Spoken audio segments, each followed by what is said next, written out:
10, 9, 8, 7, 6, 5, 4, 3, 2, 1.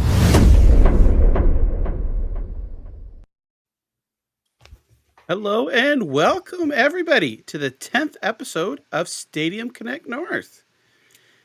Today's episode is jam-packed as always, but before we get to the news and the community happenings, we're going to say a what's up to our people here on the staff. I'm just winging it on the fly here. Ninja Guy, how you doing? Azwe, hope you're feeling better today.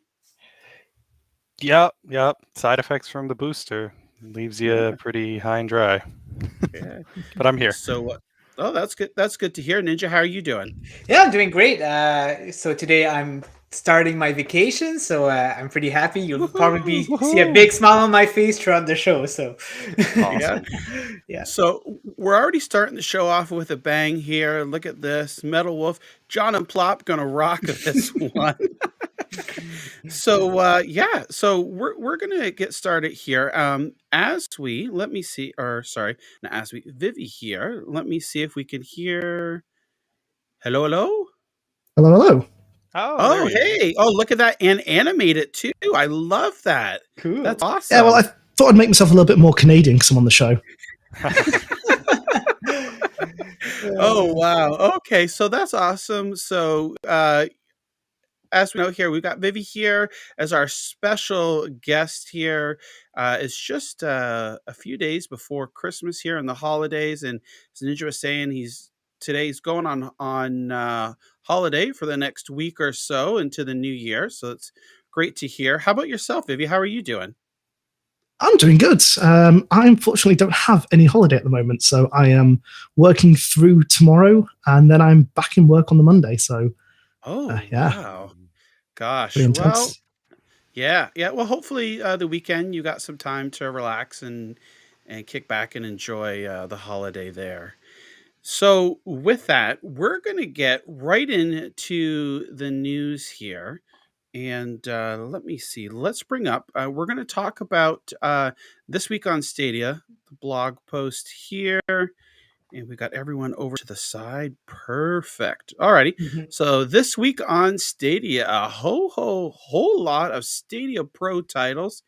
And as I saw on Twitter, someone mentioned it. Stadia Claus is coming to town. Actually, he did come to town and deliver us a whole lot of juicy sales and titles. And we're going to take a look at the news here from this week on Stadia. So if we start out here, we got our info here on the titles, the pro titles for January already. Darksiders 3, Bloodstain, Shantae Risky Revenge, Darksider Detective, A Fumble in the Dark, and DreamWorks Dragon Dawn of Riders. So those will all be landing January 1st. So next Saturday, 2022 already. And some pretty great titles there. Darksiders 3, I've been meaning to pick up, and I haven't picked it up. So now it's a pro title. I'll definitely be claiming that. Bloodstain, Shanti, the other ones I have played, and they're all fantastic. But some great titles here that are coming to Stadia Pro January 1st. Yeah, it's a solid lineup, and guys, let us know in the chats what kind of are you looking forward to any of these games, and tell us why, and that'd be great. I'll keep a lookout and see what you guys are saying there. I'm very interested to see what you guys have to see. Yeah, I mean, if you've not played Bloodstained, that is definitely one to go for if you're into the sort of Metroidvania and you're into the old Castlevania games, because it is. Like, Symphony of the Night was the last good Castlevania, and I know I might get a little bit of flack for that, but this is the true sequel to that game, so it is one that I cannot recommend enough, and it's one that I'm probably going to pick back up because I've not played it since it was first released on the Switch, which is a long time ago, and I'll admit I never completed it, so definitely one that I'm most excited for. And for sure. When it was announced there, in the Stadia Discord, I was lurking around during that time, and there was a lot of positive reaction to that one. Like, people were very excited about it and talking about Bloodstained. Yeah, 100%. Yeah, there was a lot of chat in the official Discord Yeah. for that one. It's, I think that's the one that people are most excited about. But I think one of the sleeper hits is Dark Side Detective as well, because that game is hilarious with a brilliant soundtrack. I haven't laughed that hard playing a game in a while. So I played the first one, and I actually bought, because the second one is on sale. Even if you don't have Pro, the second one is. I bought it, and then it went on Pro. It's going to Pro. Oh, refunding. I'm just going to get it on Pro. Yeah. So Nice. that's So is it the Fumble in the Dark? Is that what we're gonna get the free DLC tomorrow for? Yeah. On Yes. Friday? Yeah. Yes. Okay, perfect. Yeah. So there you Ghosts go. of Christmas Past, which Yes. again, such a great name because it's obviously the pun is in the past. And I've heard there's some new tracks as well, so I'm excited for that because I've not listened to them yet. Nice. Wow, that sounds awesome. Definitely can't wait for it. And here's another reminder: Super Animal Royale. It landed on Stadia last week, but just another reminder here: it's a free-to-play season 2 here, and if you haven't tried it yet, try it out. It is super, super fun. I unlocked the Blue Jay, working on the Pigeon, and hopefully making my way up to unlock the Beaver there. So, and again, like you can't really beat that. Completely free to play. You don't have to pay a single dime to play it. All the costumes and things like that you can earn through the game and through winning and collecting the candy canes and all that super fun stuff. So highly recommend Super Animal Royale. I was playing a little bit of it this morning here, and just like it's always like one more game, and then it's hours later. Right. So so here it is again. Here it's telling you in this week of Stadia, Super Animal Royale is a 64-player frantic top-down 2D battle royale with murderous animal fights, tooth and claw and machine gun across an abandoned safari park. Collect and customize your favorite critters and weapons, then put them to work in solo matches or team up as a squad of up to 4 players. Play all you want. So that's awesome. Yeah. And we talked about this a week or two ago. Maybe it's a few weeks ago. PUBG is going free to play. I believe, let's see if it mentions here. It's January 12th. There we go. So it's going free to play on January 12th. And you can, if you pre-register now, there you can get exclusive rewards. So that's definitely something. Another free to play game. So I'm sure we're going to see a flood. I know PUBG was on Stadia Pro for quite a while, if I remember correctly. And this is awesome. Again, like another free to play game where all you have to do is just have a Stadia account to play and you're good to go. So that's great. I like that move from Stadia, making games like truly free to play rather than having to get Pro. It's just a really nice feature, and they've been doing that with the free play days and everything as well. It's just a really nice that's stretch. awesome. Yeah, I definitely love to see that they're the last couple of free play weekends, no Pro needed at all. I think that is the perfect, that's the right move, right? Just lower those barriers. People can come and see, click on it, play. They enjoy it. It doesn't cost them a single dime. And, just more people come to the platform, and, more games will eventually be coming as well. So that's great to hear. Yeah, it's getting easier and easier to convince people, to come on Stadia. There's like less and less excuses to not try it, right? So it's fun to see all of these. Right. Yeah. And with all the discounts as well on the Stadia Premiere. Oh my gosh. Exactly. Yeah. That is just ridiculous. That's again another super smart move. Just absolutely fantastic price. It's like, how can you not? It's like that's what we talked about before on some games, like impulse buys. So for like 22 is like, how can you not? It's worth putting that money down there and just checking it out. You get the controller, you get the Chromecast Ultra, although you don't need those, but if you want to play it on the TV, nice and easy, convenient, hook that up and you're good to go. So that's great to see.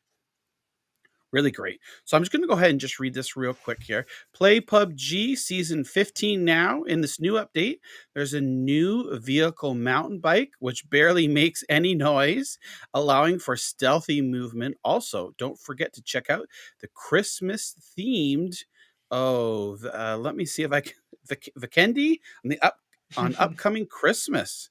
So that's Nice. cool as well. Yeah, let me see if we can. There won't be any. I don't know if there's going to be sound on this one or not. Can you hear sound? No, we don't hear it on our end. No. Okay. Good. So here we go. Here, the original battle royale. Mm-hmm. Nope, the audience can't hear sound either. I've just unmuted okay. the stream. For next one, I'll make sure we've got sound. There we go. Play for free January 12th. Can we make the sound effects as it goes along? Oh, shit. Oh, that would be a great idea. Yeah, the next one to do it. Yeah. I'll do all the gun noises. Ninja does the vehicles. John does the I'll do people. music. And as we can do, yeah. Oh my gosh, that's funny.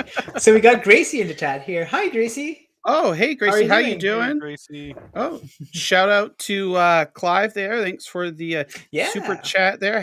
Happy holidays. It's great. It's great to see so many people, the community out here, and just supporting everybody. All the content creators, all the fans, and everybody. It's such an awesome community. I really can't say it enough. So let's move on here. The dawning comes to Destiny 2 just in time for the holidays. Join the dawning event and celebrate the season by baking cookies, spreading cheer, and festively freezing the forces of darkness with Stadia-infused snowballs. Ooh. That sounds awesome. For Guardians with gift giving and receiving in their heart, there's a new ship, sword, and plenty of wondrous wrapped gear. Oh my gosh. Destiny 2, that is one of the games I think we've said it a couple of times here on the show over the last couple of weeks here. It's one of the games that I'm like, I would love to be able to get into and play alongside, someone else who's like a seasoned player or knows what they're doing, because I find myself now, like when I jump into it, there's so much to do. I don't know exactly where to go or what to do. And if I think that I'm starting to figure it out, then like I get lost. I'm like, okay, well, where do I go next? What do I do? So, but this sounds awesome. They're like, I know Iwan loves Destiny 2.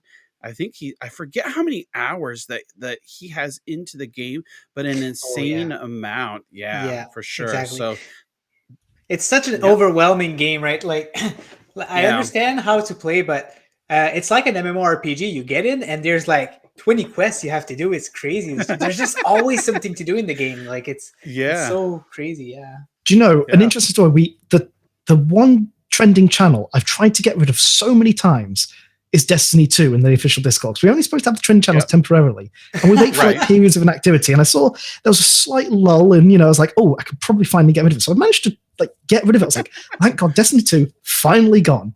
And then a few weeks later, they're the 30th anniversary. Like, oh, can you bring it back? I was like, oh, bloody hell. And it's back, and it's never going to die. That channel is just going to live on the Discord server forever.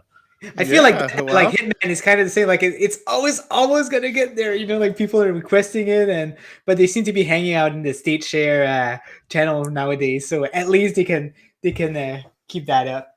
Yeah, they've kind of like taken over that place. Exactly. It's crazy. All right. So moving along here, hear that? That's the sound of one hand clapping, leaving early access and going into full release on Stadia. We talked a little bit about this last week. One hand clapping is a vocal 2D platformer. Solve puzzles by singing or humming into your microphone, and find confidence in the power of your voice as it changes the world around you. Let's see here. Yeah, build confidence in your voice as you utilize melody, rhythm, and harmony as your tools. Meet lovable characters who will assist you and cheer you on and inspire self-expression without being pushy. That's always good, right? Yeah. Just hook up a microphone and you are good to go. When is Maurice doing a stream on this? Exactly. I knew this was coming. Maybe someday. Yeah, Maurice needs some confidence in his voice. He's confident in dancing, but Maybe he needs this game to get more He confidence. needs to be the whole package, the acting, singing, dancing. He's got to be a triple threat. I want to see this. I want him doing just dance moves whilst playing one hand clapping. Get it right up in there. You got one on your mobile, one on your TV. Go for it. Maybe Google will watch me someday, and maybe Maurice will be the mascot of Stadia. Who knows, right? That would be great. That would be awesome. I would love that. So to go along with this one-hand clapping news, we are also here on Stadium Connect North on Monday, December the 27th. We are going to have a special episode. It'll be episode 11. Mm-hmm. We will be talking with two of the devs from One Hand Clapping. So make sure to tune in for that. They'll be answering questions. We'll be talking with them, finding out about the game, how they came up with it, development, and a whole lot of fun. So make sure you tune in Monday, right around noon Eastern. I think we might start it a little bit past. I don't have it scheduled yet, but we'll be sure to advertise that. It's going to be a fun time. So moving along here we go. We talked about this earlier. Dark Side Detective, a fumble in the dark Christmas. This Christmas Eve, so tomorrow, the first bonus case for the Dark Side Detective, a fumble in the dark, goes live. Learn all about the shocking death of the series' title character, Detective Francis McQueen. Oh, sounds scary, right? Yeah. Stay tuned to learn about how he comes back to life, because there are 2 more free bonus cases to go.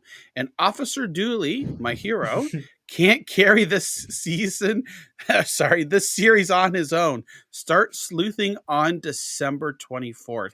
Now, I know we mentioned it earlier. Dark Side Detective, man, even if it wasn't going Stadia Pro, I'd highly recommend it. It's so, as everyone said here, it's so funny. It's so well done. The music is great. And just laughing bunches and bunches with that. I love, like, Dooley is like just the epitome of like I don't know, but it's just so funny. And both McQueen and Dooley work together. It's just like, just trust me, like, you'll be laughing. It's well worth the money, but you can claim this on Pro starting January 1st. So that's fantastic. And surprise, our good friend Ethan, he didn't let us in on this info. I don't know if it is, but I would assume that he built the framework for this. Yeah. When we spoke with Ethan a couple of weeks ago, he's Linux porter, and he did Jackbox Party Pack 8 and 7. Yeah, 8 and 7. And I'm assuming, based upon our talk with him, that he built the foundation around this. I'm not sure specifically if he did this, but I'm sure his work helped contribute it to it. We've got Jackbox Party Pack 6 is on Stadia.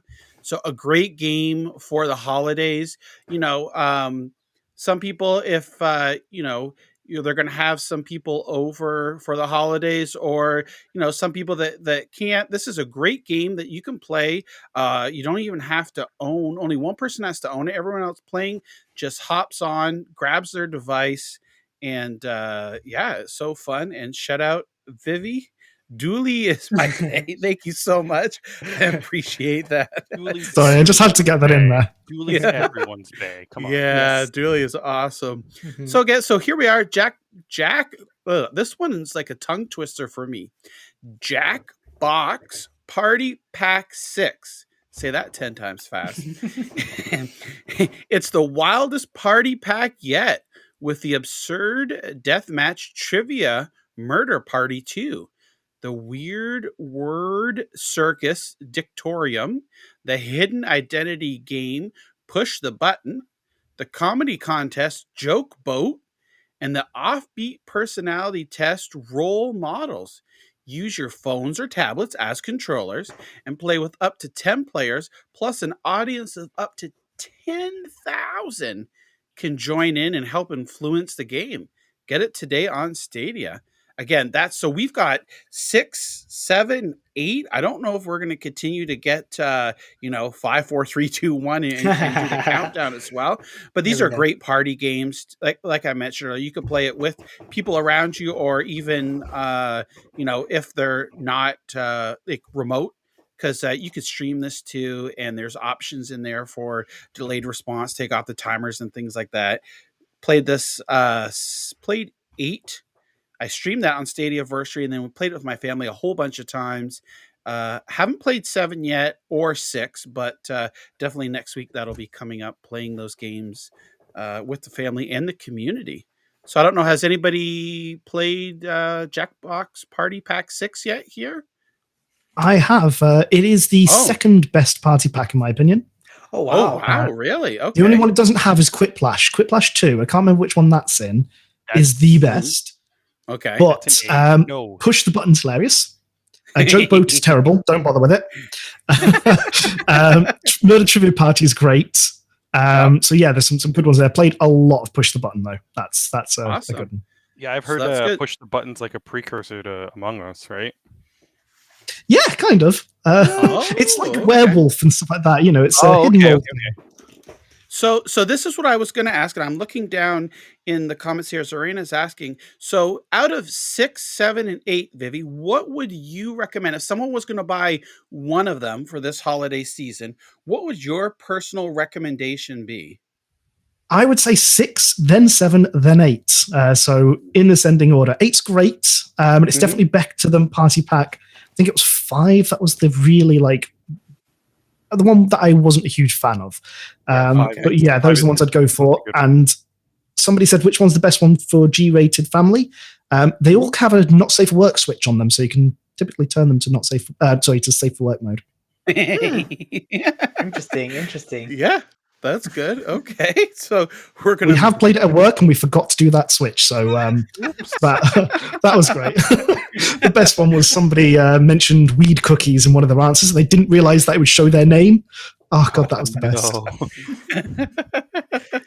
And so we're over on to Assassin's Creed Valhalla: Dawn of Ragnarok.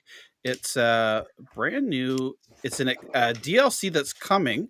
I'll go ahead and just read it here. In the Assassin's Creed Valhalla, Dawn of Ragnarok, the most ambitious expansion in franchise history, Eivor must embrace the destiny as Odin, the Norse god of battle and wisdom. Unleash new divine powers as you embark on a desperate quest through a breathtaking world. Complete a legendary Viking saga and save your son in the face of God's doom. So we're just going to run this through here. There won't be any sound, so feel free if you want to make sound effects there. Stadia. In an ancient world, there was only one. Yeah. Yes. So this is from what I understand, it's pretty expansive here. Yeah, look at that. Oh my god. Final countdown. Oh no, I'm gonna get copyright. Ubisoft original.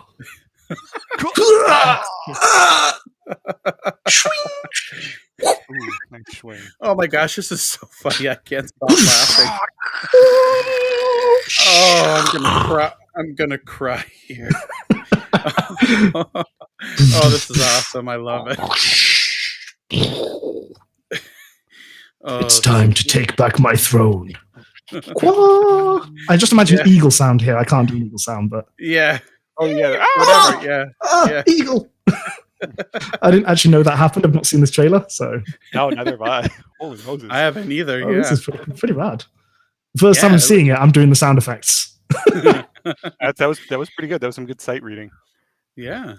I did hear that this is supposed to be 30 hours of content added. Wow. And it is up for pre-order in the store already. I think it's in Canadian it's $49.99. Yeah. What about real money? Oh, I'm not talking Monopoly money. Oh, sorry, I'm a Canadian today. Yeah. Yeah, that's right. That's right. Probably 39 US and maybe what in UK 30? Is it usually like 35? It'll be 39. Oh, 39. Okay. Let's face it, we always get stiffed. I mean, it should be 35, but we usually get stiffed. Yeah. Look at this, yeah. So wow, like as we was saying, roughly about would you say about 30 hours or It's so? I've heard that it's 30 hours of content. Like it's almost a Wow. full new game. I Yeah, mean, it's it is pretty a full new game, much but I guess not a full new Assassin's Creed game, which are like what, yeah. 90 hours? Yeah. Well, I mean, this is good though. I like that they did that because again, they could have easily just made this a standalone game and charged probably full price, Mhm. right? For it. So this is good. I think that's a fair amount considering all the the I content and stuff I that think you this get is with it. them testing the waters for Assassin's Creed Infinity, which will be Oh more of a yeah. service, and it's supposed to span Ah, multiple. So clever. I think this is their first sort of giving the audience like, this is what Assassin's Creed. We're going to release one more new game, and then everything's going to be Mhm. kind of piecemeal. But Yep. you know what? I actually really like the whole big DLC packs. When you were younger, and you got an expansion. It wasn't called a DLC. It wasn't called anything. It was called an expansion pack. You went out and you got a Right. second box, and you were like, "Yes, this is another game." You put it in, Yep. and there's good. It's a second game, and I love that this DLC is that because it's like the whole Witcher thing as well, where they did the blood and something, blood and Blood and money, wine. no blood money, Blood and wine. blood and wine. Yeah, But yeah, Sure. I just love Let's go with this. that. Yep. Alrighty. So and now here when I heard No, about this, I too soon. literally, yeah, it just really did bring a tear to my eye. Stay strong. Grace, Grace, our beloved community manager, that she's put a lot of hard work in over these last several years into the Stadia community, both in front and behind the scenes, advocated for us, and she's moving on, unfortunately, but sad for us, but good for her because she's moving on to another position here. I'll go ahead and read it here. In case you missed it, farewell, Grace.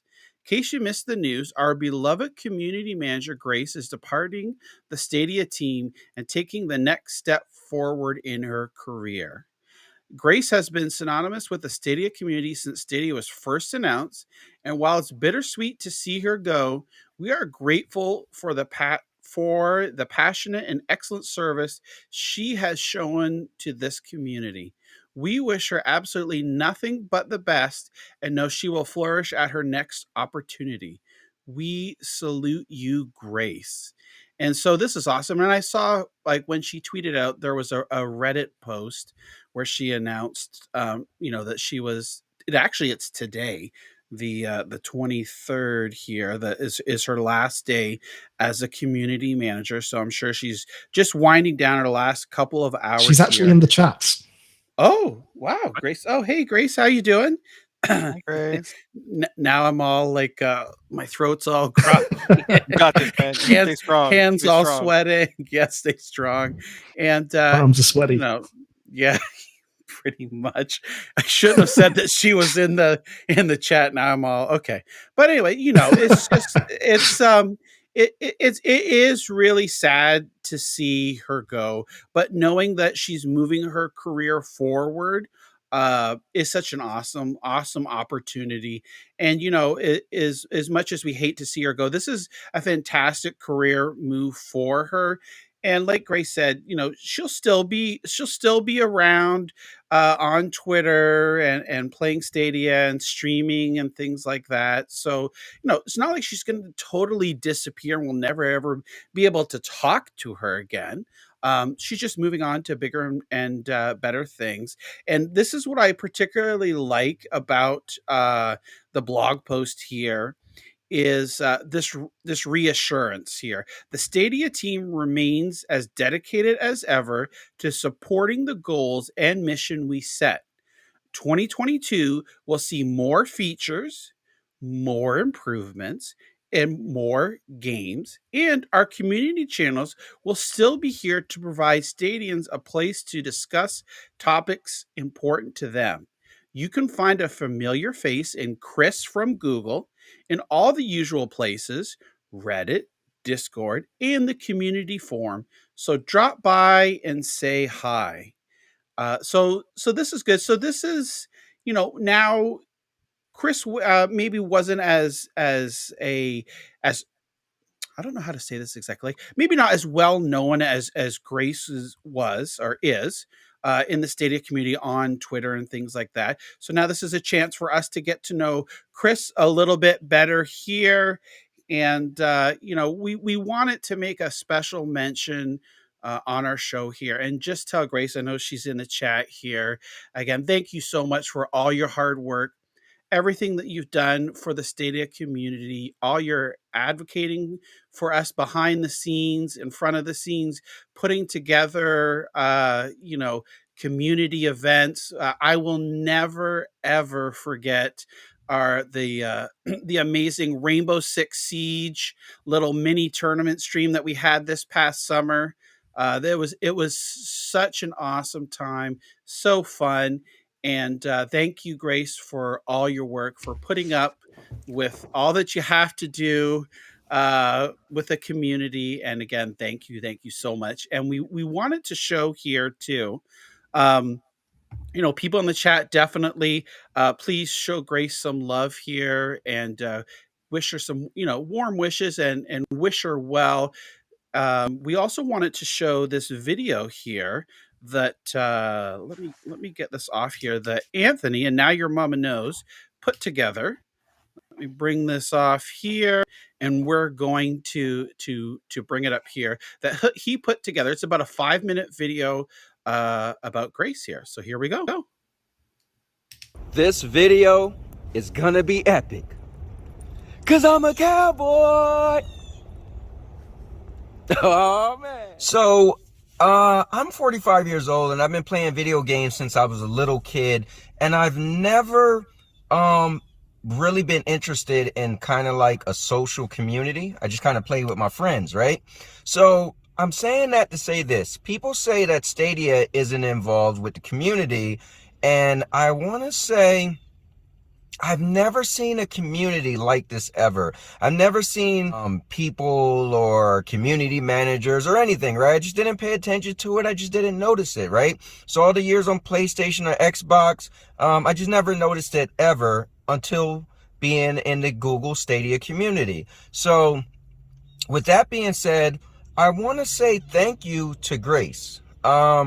Grace, I didn't really speak to you that much at all. I know some people actually would tweet you and stuff, and but our paths never really crossed. But I created and put together, I'm very proud of, the Stadia 2-year birthday bash, hosted by the Stadia Bash Community Network.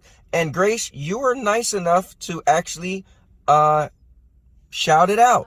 And your mama knows. You guys are awesome, and thank you so much for tuning into a bunch of Stadia Bash Community Network streams. Yes, actually, let's go ahead and shout that out right now. SPCN is currently doing an all-day celebration for Stadia's anniversary today with a bunch of wonderful content creators that are playing Stadia games. So I will show the website after this game. I will do that. Okay. And that was really cool, and that made a lot of our days knowing that we were doing this event for Stadia, and Stadia recognized it, and you personally shouted it out. Grace, thank you. Thank you for all your service. Thank you for making the Stadia community feel like we were kind of connected to Stadia and Google itself. You were a personal branch to the community. You actually spoke with people, and I think that was pretty cool. Me personally, I'm going to be a gamer regardless. I'm going to like the games I like and don't like the games I like. So I really don't need to contact or be contacted by people who are behind the scenes with the video game platform that I play. But I think it's a nice touch, and I do believe that some people do admire that in a company. So I just want to give a shout out to Google, and I personally want to give a shout out to you, Grace, and I want to thank you again for everything that you've done for the community, and I wish you luck on your new endeavors and anything else you do in the future, and hopefully our paths cross again. So thank you, Grace. Congrats. GG, well played, everyone. Thank you, everyone, for joining the live stream. Actually, before I go, let me give you a shout out to all the folks here. Again, this was the full celebration list of all the... This was run by SPCN, Stadia Bash Community Network, and They still have a bunch of people streaming right now. It is 1 p.m., which means 4 p.m. We are seeing Dre stream, and also it looks like we have Stadia France streaming. So go ahead and give them a. Oh wait, not yet. Yeah. Go ahead and go to John's Twitter account or his page, fourscarsgaming.com, to look at the full schedule. I sure will be tuning in. I'm sure Chris will be as well. So go ahead and show all these streamers some love and give them some follows. But again, everyone. Oh wait, I just realized that you can see what I'm looking at. There you go. That's much better, isn't it? fourscarsgaming.com. Full celebration list. Look at this. All these wonderful streams going on. And they are in time order. Look at this. Look at all this content that you all can watch today. So go ahead and show them some love. But again, everyone, thank you so much. Happy Stadia anniversary. Chris and I love you all. Guys, that was awesome. I gotta say, that was awesome. So let's talk. And now, your mama knows.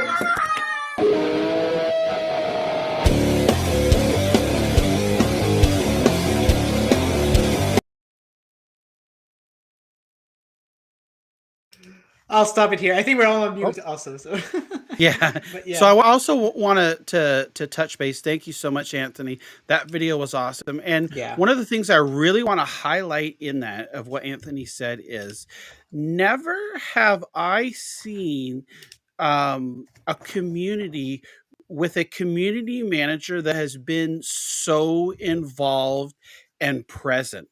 Like, I mean, regardless, Xbox, PlayStation, Nintendo, whatever have you, I've never seen a community manager such as Grace that has been so present, so vocal, a person that, that we look forward to, that we all like hoard around it, and like we set our on Twitter, like turn on notifications every time Grace tweets, we know, and trying to read, and just like a genuine real person. And again, thank you so much, Grace, for all your hard work. We really can't say it enough. And I'm sure there's a ton of it that, behind the scenes that we have no idea of. So again, thank you so much. And I wanted to share this. Cult of Stadia, or hashtag media guy, he was planning on being here today, but got called into work. So he put together a little 20-second clip here for Grace to show his love and appreciation. Let me go that over here and let's play.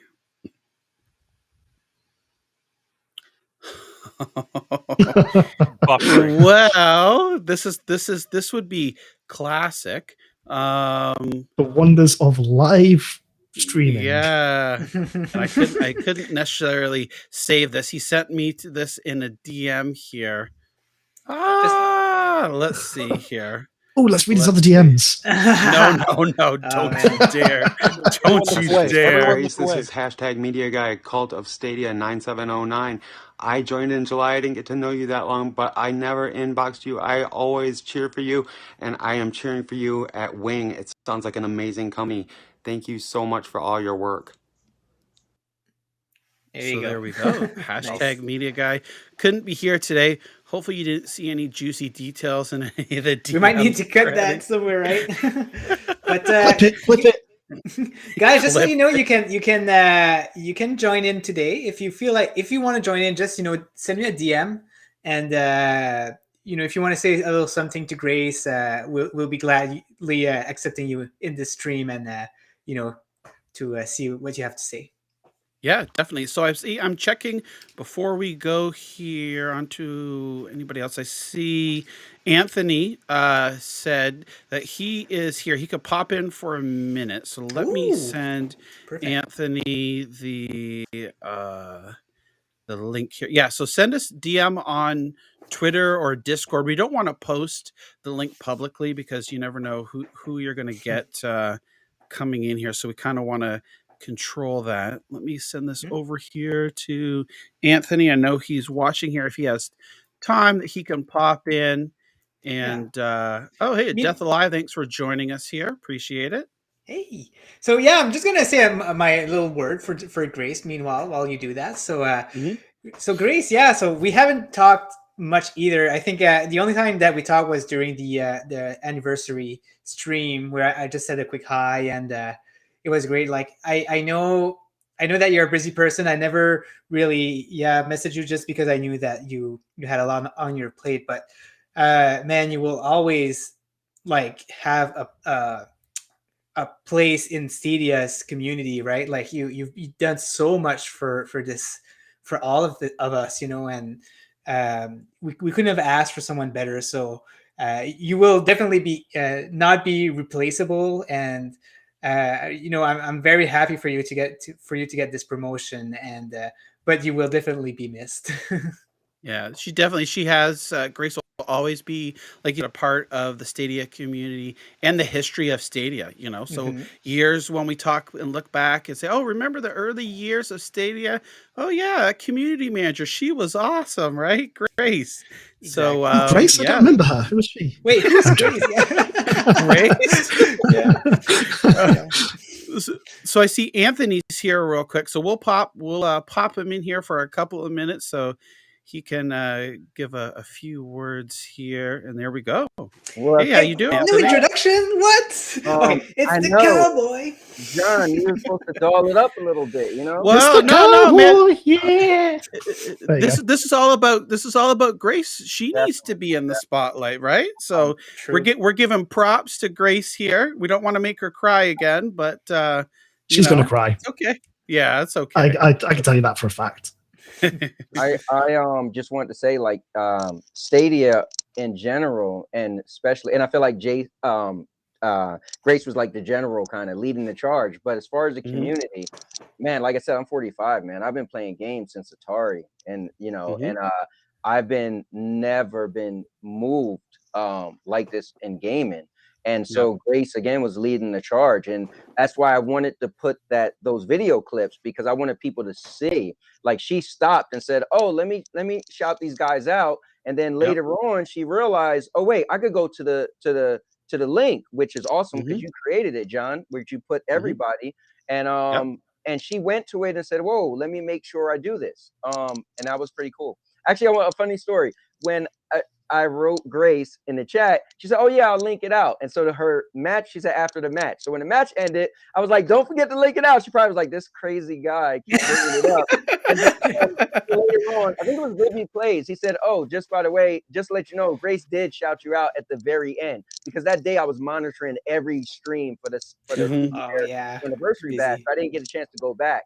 And so then I went back. I was like, "Wow, she did shout it out, and she put the link." So just want to say thank you so much. Awesome, man. Awesome. Yeah, it is awesome. She is a very awesome individual, and I really can't say enough good things, you know, about. She's forever a part of Stadia and always will be. So it's so awesome, and it's fantastic. You see, she's here in the chat. You know, it's awesome. Like I said, how many other community managers, Xbox, PlayStation, Nintendo, I mean, what have you? You know, we're not trying to diminish anybody else, right? You know, they all do put in their hard work or anything, but I see people complaining, "Oh, there's not a presence, Google isn't listening." You know what?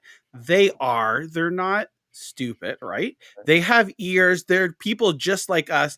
And you know, seeing, you know, we have Grace in the chat here.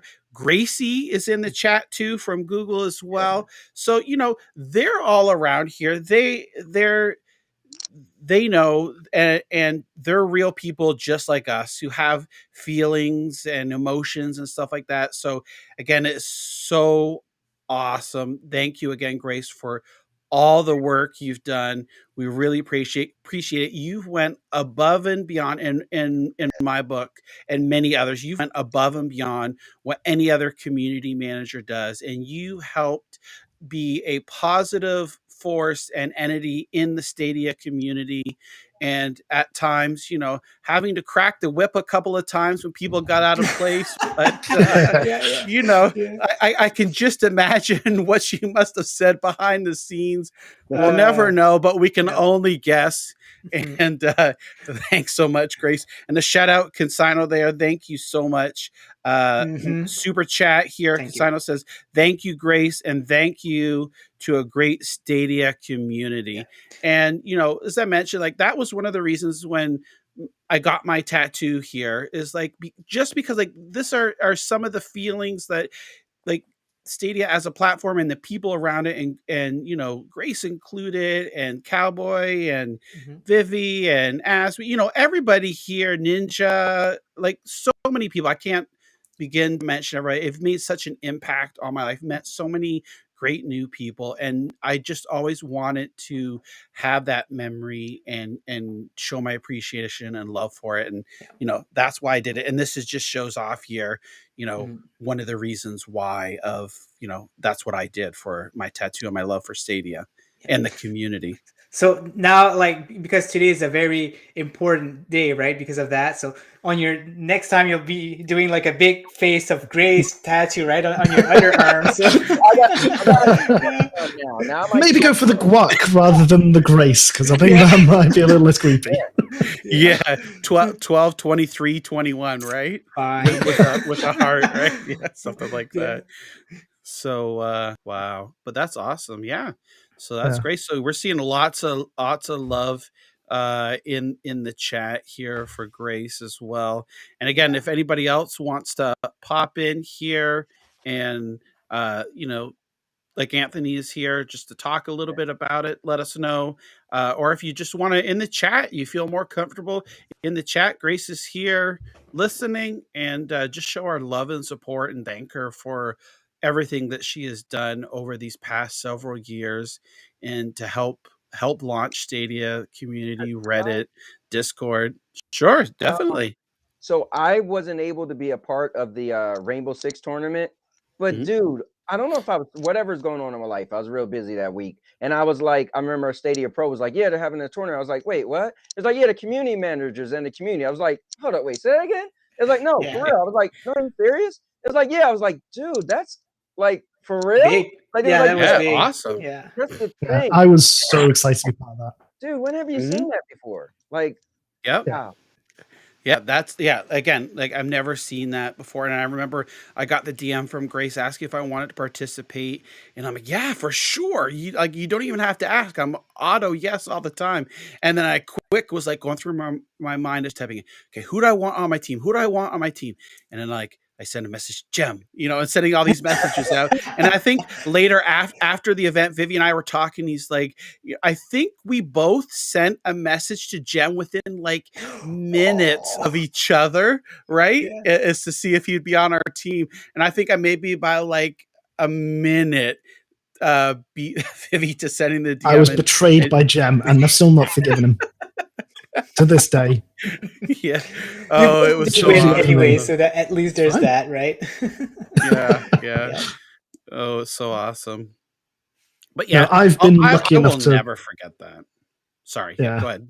I was just gonna say I've been lucky enough to work, probably more closely with Grace than most. I think that's been a massive privilege for me because you honestly can just tell how much passion she has. So Vivi, behind the scenes tell us about that. How is it to work with Grace?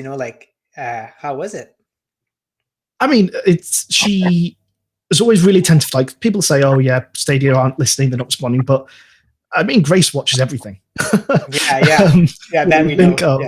Yeah, exactly. She reads. She reads Discord. She reads Reddit. She has eyes all over the place, and she really cares. And that's one thing that you can really tell is that she was super passionate about her job. Super passionate about the community, and there were times when things were happening. As John mentioned, she did sort of put the foot down and say, stop doing this. Call people out on their shit, and really got involved. But I think Grace is genuinely not just a great community manager, but a great person, and it's a privilege to have called her a friend and to play games with her and just chatted behind the scenes. It's really it's really exciting. Listen, Yeah. Grace, if you want somebody to take your place as the next community manager, cowboy in there, I'm gonna uphold the law of the Stadia land. I'm gonna backhand. Well, I'm gonna do some things to get out of hand. Let Google know. Man. Hire the cowboy. I'll put a little star on here. I'll get some deputies. I love you, Anthony, but if you were to take over that job, I'm quitting.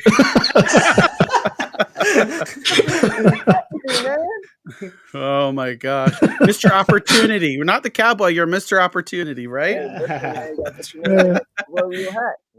Yeah. Oh my gosh, yeah, that's so fantastic. And like what Vivi said, there's you could tell like Grace genuinely cared too. Like she put all her heart and soul into the job, and it was more than just a job. That you could tell for her, like it was, she took it as if it was like her own here. And again, fantastic, so awesome. And again, thank you so much. Is there she's anything so you want to mention responsive that she even would reply on weekends. She's not in work, and you said ping a message is a problem, and she'd just be all over. Like she never slept. Wow, jeez. Azwe, is there anything that you want to maybe mention there? I know you did leave some comments. Yeah, in the chat. I figured there's a lot of people here. I figured I'd just slide myself. But yeah, unlike you guys, I'm very quiet within the community, mostly looking around. I'm active on John's Discord, but that's about it. Just so I guess Grace can hear it from my mouth. Like I don't interact with communities. Like this is the only community I've ever gotten myself involved with, and that is partially in thanks to Grace and Chris and that groundwork that was put in with Stadia. So I don't know Grace. I've seen her like some of the stuff. I don't watch everything, but I always look forward to the TWS, and I look for those posts from Grace. So again, thank you. Good luck at Wing. And I'm again super happy to be part of this community. I know I'm not always in front of everyone, but I really appreciate all of what everyone here does as well. Yeah, awesome. Cool. Yeah, it's so awesome. And Grace got to go to the Game Awards as well. I'm sure that was quite an event for her as well. So that is awesome.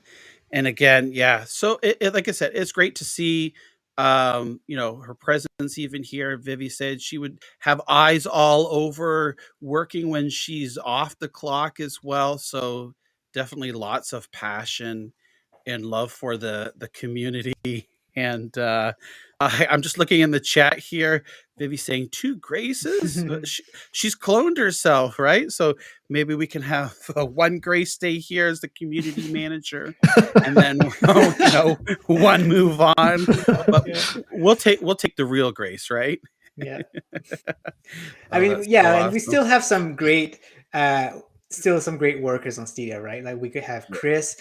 We have the one. Yeah. I don't know if people know, but there's someone behind the Twitter account, which is also very active and excellent. Okay, I didn't know if she was open to talk about if she was like behind the scene or not. But yeah, Shaka.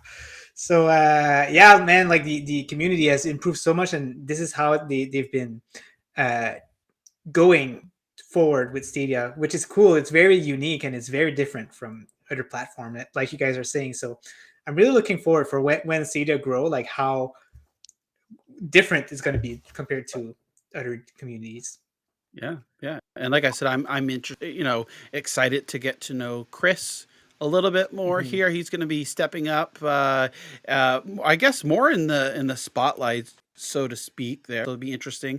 I know, Vivi, you've worked with both Grace and Chris over these past couple of years here, so you know them both pretty well. So yeah, I mean, Chris has a really dry wit, a great sense of humor. So you can expect, the odd sarcastic comment from him. He's a great guy, but I know he loves his privacy a bit more than most. But what a guy! I cannot commend him anymore, and he does a lot behind the scenes as well. He is, the secret wordsmith of the Stadia gang. So something needs writing. Chris is the guy you go to. So yeah, one thing I wanted to say was one thing that NinjaGuy said that was cool. He said he would like to see what the community would be like in years to come when Stadia is bigger.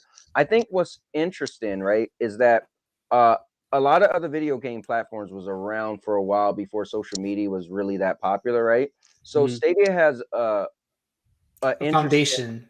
Interesting foundation, because we're already like family, right? We argue sometimes, but we all come back. And so as the community as Stadia gets bigger, we're gonna get bigger with heart, right? Where other communities are about the games. Like in PlayStation, you go argue over God of War is better than everything all day. And you could argue in Xbox about, Halo, but we're more into like our community. We create award shows and different factions, and it's pretty amazing. So just imagine as we grow, that also will grow. So it's going to be very different, because I feel like in the other communities they're more like solo individuals. We're like a community. The word community means a lot within Stadia. Yeah, definitely.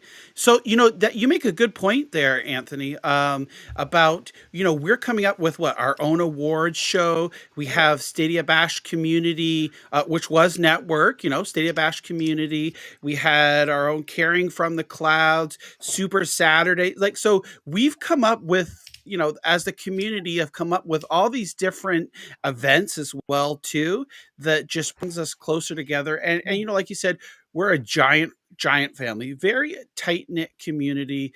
We argue sometimes, but in the end, for the most part, we always come back together, right? So it's family. So that's a very good point that you made there. Since we've got it to the subject, I'm sharing my screen right now, and might as well just talk about it now. So okay, yeah. Let's bring it on here. So Clive is organizing. Well, Clive and John actually now is organizing. Let me just bounce out, guys, because I got to get ready for a show. Sure. I just want to say, Ninja and John, thanks for bringing me on. Vivi, it's good to talk to you again. It's good to talk to all of you guys. And I'm gonna bounce out real quick. Thank you so much for playing my video. I appreciate it, man. You guys are awesome. And I'll watch the show back tonight, so I make sure I catch everything. Will do. Awesome. Take care. Thanks so much, Anthony. Thank you for coming, Cowboy. Have a good one. Take care.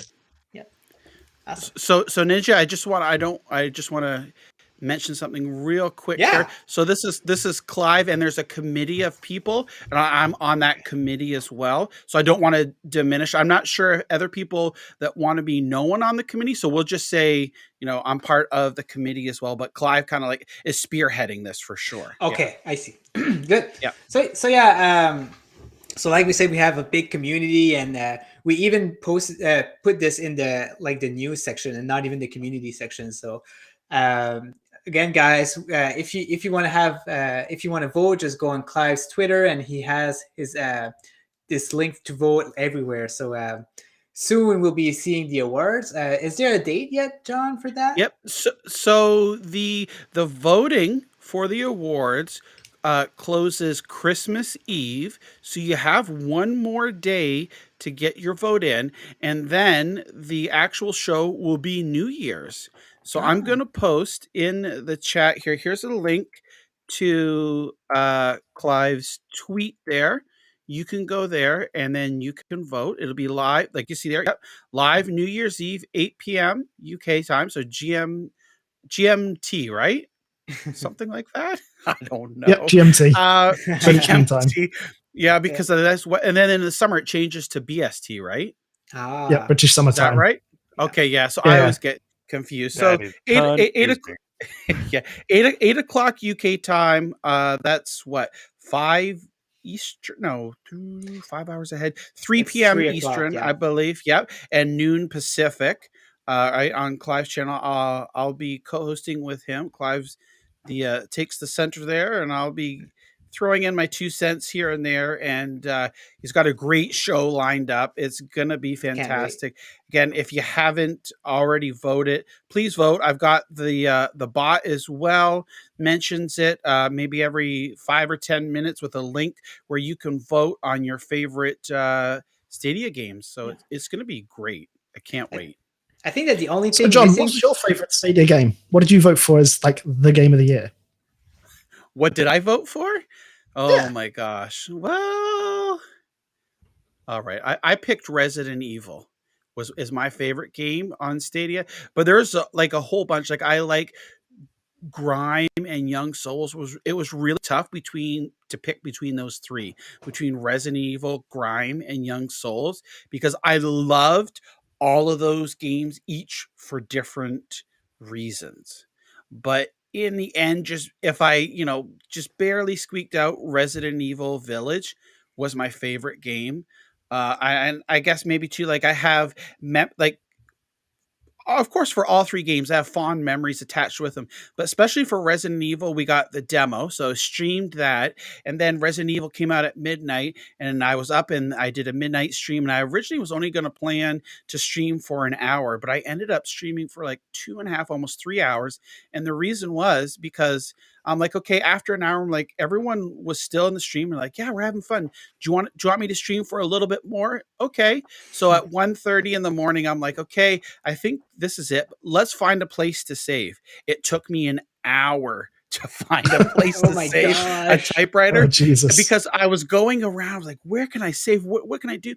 And you know what? The funny thing about it is it was right in front of me the whole time. It literally was like around the corner, and I walked by the place like at least 20 times, but just didn't look to my left. And because it was like 2:30, almost 3 o'clock in the morning, I'm like, okay, guys, somebody please look this up. If you know, like if there's any walkthroughs out already or something like that, let me know where a place to save. And they're like, John, go here. Okay. Yeah. I've been here so many times. Turn around, look in that corner there.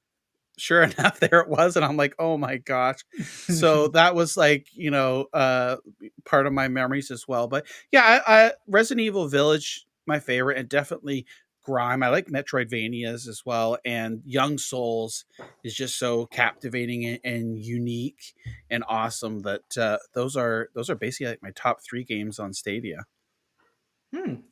Interesting. Yeah. Interesting. Yep. What about you, Plop? Oh, okay. We're continuing this. Okay, well. Yeah. So my game of the year is obviously Pixel Junk Raiders, right? Like I've played over 200 hours of this game. No doubt in my mind. As soon as I saw it on the list, I just clicked it everywhere. Like everywhere I could see it, I just put it in. But that is my own opinion, right? This is what I like. But as a general public, I feel like the game of the year would be either Far Cry 6 or Resident Evil 8. And I can't decide between both because they were both like super high budget, like very good. So these would be like the top 3 for sure for this year for me. Oh, right. Azwe, how about yourself? I was going to say, yeah, Azwe. Going down the list. So I got to echo John. It's probably going to be Resident Evil Village. Like I've been juggling, again, 3 different titles. So it's Resident Evil Village, Life is Strange True Colors, which just it just hit me so hard when I played it.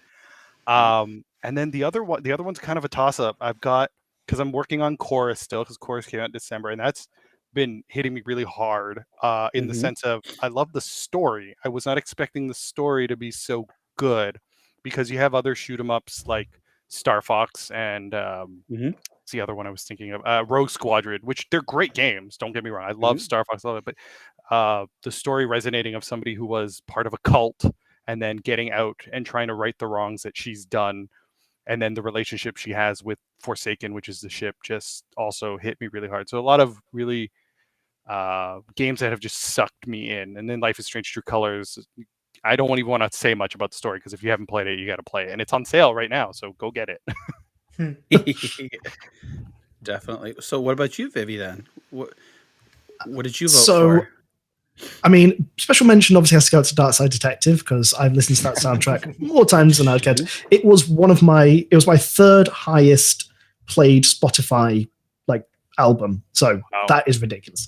Wow. But the actual winner goes to Little Nightmares 2 for me, because do you know what? In fact, no, probably just the original Little Nightmares, but those games are... I'm not into horror games. So Resident Evil 7, I just noped out of. Resident Evil 8, no thanks.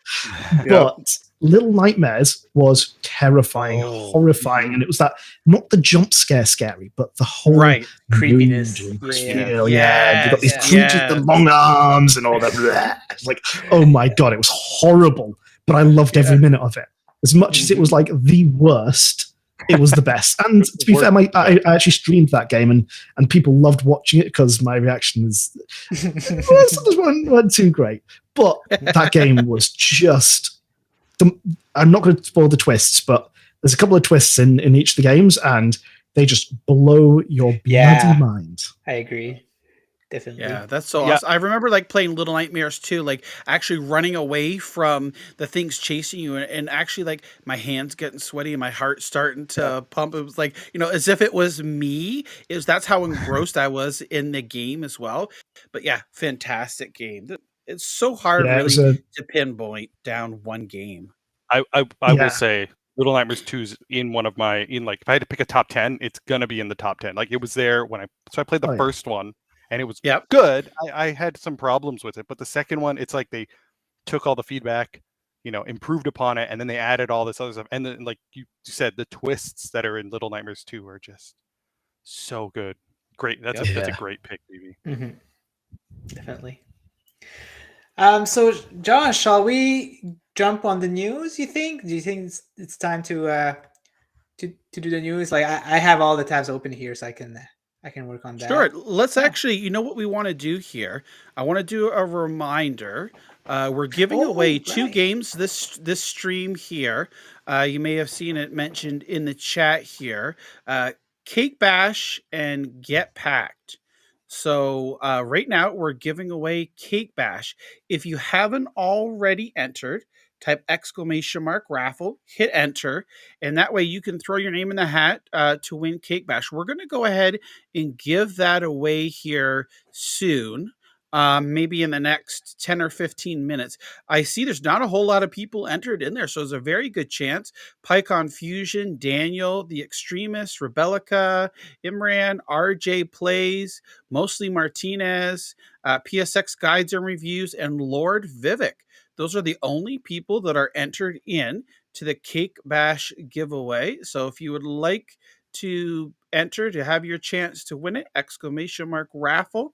And we'll give that away here probably after the end of maybe about halfway through the news here.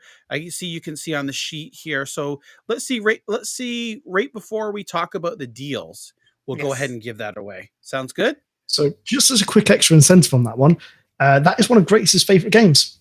So if you ever want to play a game with Grace, or you want to entice her into play a game with you, invite her to Cake Bash. And just so you know, I've never lost to Grace on Cake Bash. So so that brings to light something else. I see the self-proclaimed champion of Cake Bash on Twitter, Gateau Royale. Undisputed, right? So I think I'm going to be putting together a community holiday stream next week. I think that is one of the games in rotation there. We'll throw in some Cake Bash. I'll talk with you to make sure that, at whatever time that I'm able to have it, that see if you're available, what works best for you as well. And maybe we can kind of settle this dispute between me, you, and NinjaGuy X and see if we can really see if you are the Cake Bash champion. How does that name sound? a time and place. Name a time and place. There you go. Alrighty. So look forward to that, community, next week. That's right. Gateau Royale. What happened? Cake Bash. I'm going to cake you down. Oh, man. Okay. Alrighty. Sorry. Okay. Go ahead. Sorry. Okay, cool.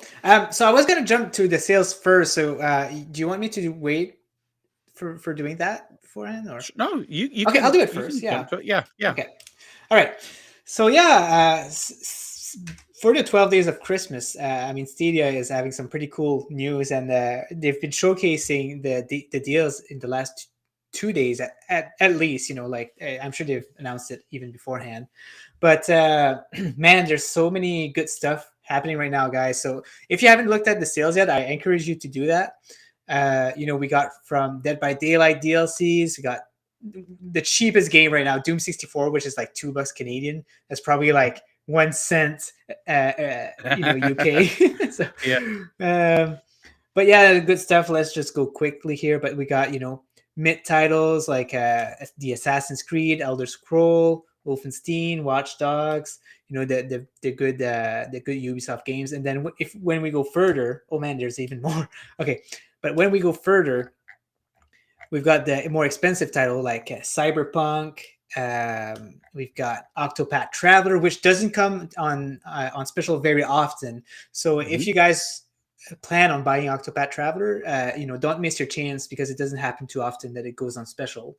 We've got Dragon Quest 11. Of course, I'm going to name the RPGs because I'm a big RPG fan. But Sekiro, Cold Steel 3 is on there. Yeah. Even Resident Evil Village at $40, which is Canadian, extremely cheap. Yeah, considering the when it came out, Assassin's Creed Valhalla. We got a better deal recently for that one. But if you missed out, this is still pretty decent, and it's the deluxe edition. And things like that. So, Vivi, did you buy anything during this sale this time around, or do you plan on buying anything? So the unfortunate thing is I own most games. I own too many. But I already have Octopath Traveler on the Switch, and I'm very, very tempted to rebuy it because honestly, it is. Oh my gosh! Do it. I really want them to bring Project Triangle Strategy. Oh yes. That would be so awesome. I want that on Stadia. Hashtag bring it to Stadia. That is one that needs to make its way over. Yeah. Octopath is one that I almost. They're just waiting for you to buy it before they pull the switch to bring it over, right? Yeah. They said if Vivi buys Octopath Traveler and tweets that he buys it, then you can guarantee that the new RPG will be coming over to Stadia.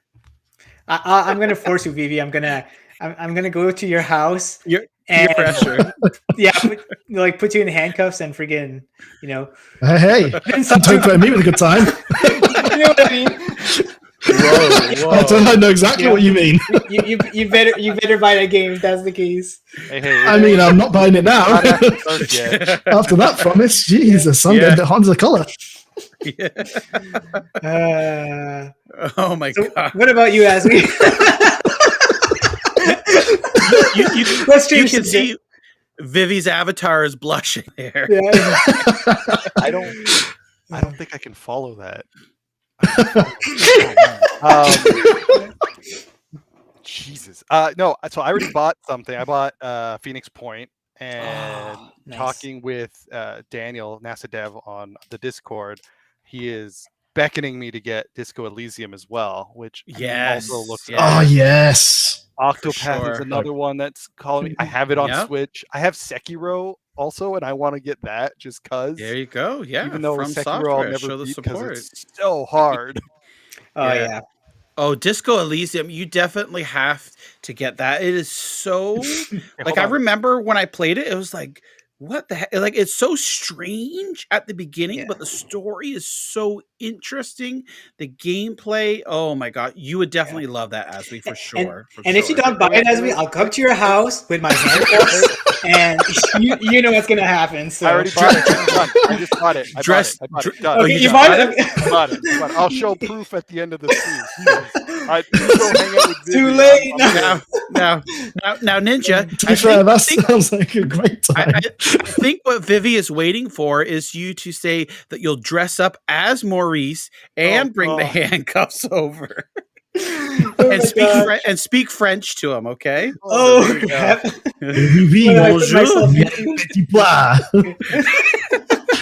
J'adore la NinjaGuy X. Oh my gosh, that'd be so awesome. Disco Elysium, though, is the only game where you can be murdered by your own necktie. That's the only thing I want to say about it. You can be murdered by your own necktie. Like, just by saying the wrong thing when you're having a conversation with your own tie. Yep. You could be strangled to death by it. That's why you should get the game. Get everything else. That is amazing. That's it. Yeah. What about you, John? Oh boy! Well, I'm in the same conundrum as Vivi there, where a lot of the stuff I already own it. So there's some like the Dirt special edition there I don't have, but which is a really good deal. I don't know. I'm gonna go through and see through the list here and see, what I get. But definitely I'm going to be buying some of the ones like Assassin's Creed Rogue Remastered I don't have. Same. So that would be fun. And it's inexpensive. It's like $13.19 Canadian. So you can't beat that price, right? Like I'm just looking through here. Darksiders 3, I was going to buy it, but I know it's on sale for 26, but it's going to be a pro game. So I'll just claim that. Early, have you played Humankind yet, John? Yes, actually I have. I have played Humankind. I need to play it more though. So I've just noticed you put it up on the screen. It's I put it on. I put it on just because it's one of the good deals out there. Disco Elysium and Humankind are very good deals. Right now, so. Definitely. I highly recommend those. And there's So I had purchased this and I didn't get around to it till recently. And I sat down, and then the next thing I knew, about 6-7 hours had gone by. Wow. I was playing this until 4 a.m. when I had to be up for work at 6:30 when it first came out. Oh my god! It's one of those games. Yeah. It's brutal. Fletch. Is Maurice going to pick up Just Dance 2022? It will. Yes. So I'm just something weird happened. So I mean, Maurice. Something weird's always going to happen. Something weird happening with Maurice. So I work out pretty much every day. I go to gym, whatever. But what I decided to do, or Maurice, he decided to ditch the gym and do Just Dance and do 100% achieve it. Like just for fun. Oh, so that wasn't my plan for Just Dance 2020. And there's a trophy that glitched for some reason. So after I've done 2020, I've gained some weight. So. Now, before I buy the other Just Dance, I just want to go back to my usual, or to Maurice's usual sexy form, So before I go back to other games, so that's what I'm doing. I'm going to wait a little bit, get back into my form, and then get some more Maurice streams up there. So Vivi's going to come down with handcuffs. If you don't get 2022, I'm going down with handcuffs. And Azwe, and we are both going to cuff you. That's right. My gosh! Now I'm in on this. Great. Yeah. With a nightstick too, right? With a nightstick. Yeah. Hey, I don't have my baton anymore. No. Oh no. Okay. I do still have my handcuffs. I shouldn't, but Oh, there you go. See? Yeah. So it's going to happen. So on my end, I didn't buy it. Yeah, I need to look through a list actually and make a list of what I want. But I do want to buy Octopath Traveler because it was on my list. I want to buy Assassin's Creed Rogue because I want to finish Unity, and Rogue is my next one to play. But other than that, I need to look in this list because I'm probably going to go ahead and buy some cheap ones too for just because they're cheap, right? So just to who I saw on Twitter, I saw Cult of Stadia #MediaGuy. He's been on a buying frenzy during the sale. Yeah, at least probably 10 or 12 games that he's bought because of the sale, which is fantastic because that's exactly what the sale's meant to do, is to sell you on these games, right? So it's awesome. Look at Darksiders Genesis, $14. Yeah, I really recommend that one too. Pretty much. Yeah, sure. Definitely. Yeah. So great sales. Lots and lots of games to choose from. Absolutely. So next up we have My Hero 1's Justice 2 has been rated by Stadia on Peggy rating. Now it doesn't mean that it's going to come on Stadia or doesn't mean that it's going to come anytime soon. Totally does. But because Vivi is there, that's why I wanted to clear it out. But officially. But we might be getting it pretty soon, which is kind of cool. It's exciting. It's a battle arena type of game, so it's kind of like Mortal Kombat, but more 3D. Like so you can move everywhere, do some special attacks. And if you're into My Hero 1's Justice, it's a good game to get into. I've looked at trailers for fun, and it seems pretty high quality. And they have some cool blurry effect in there and everything. So it's going to be one to watch out for sure. So what type of game is that? I mean, you know what? Let me put a video. Let's see the video.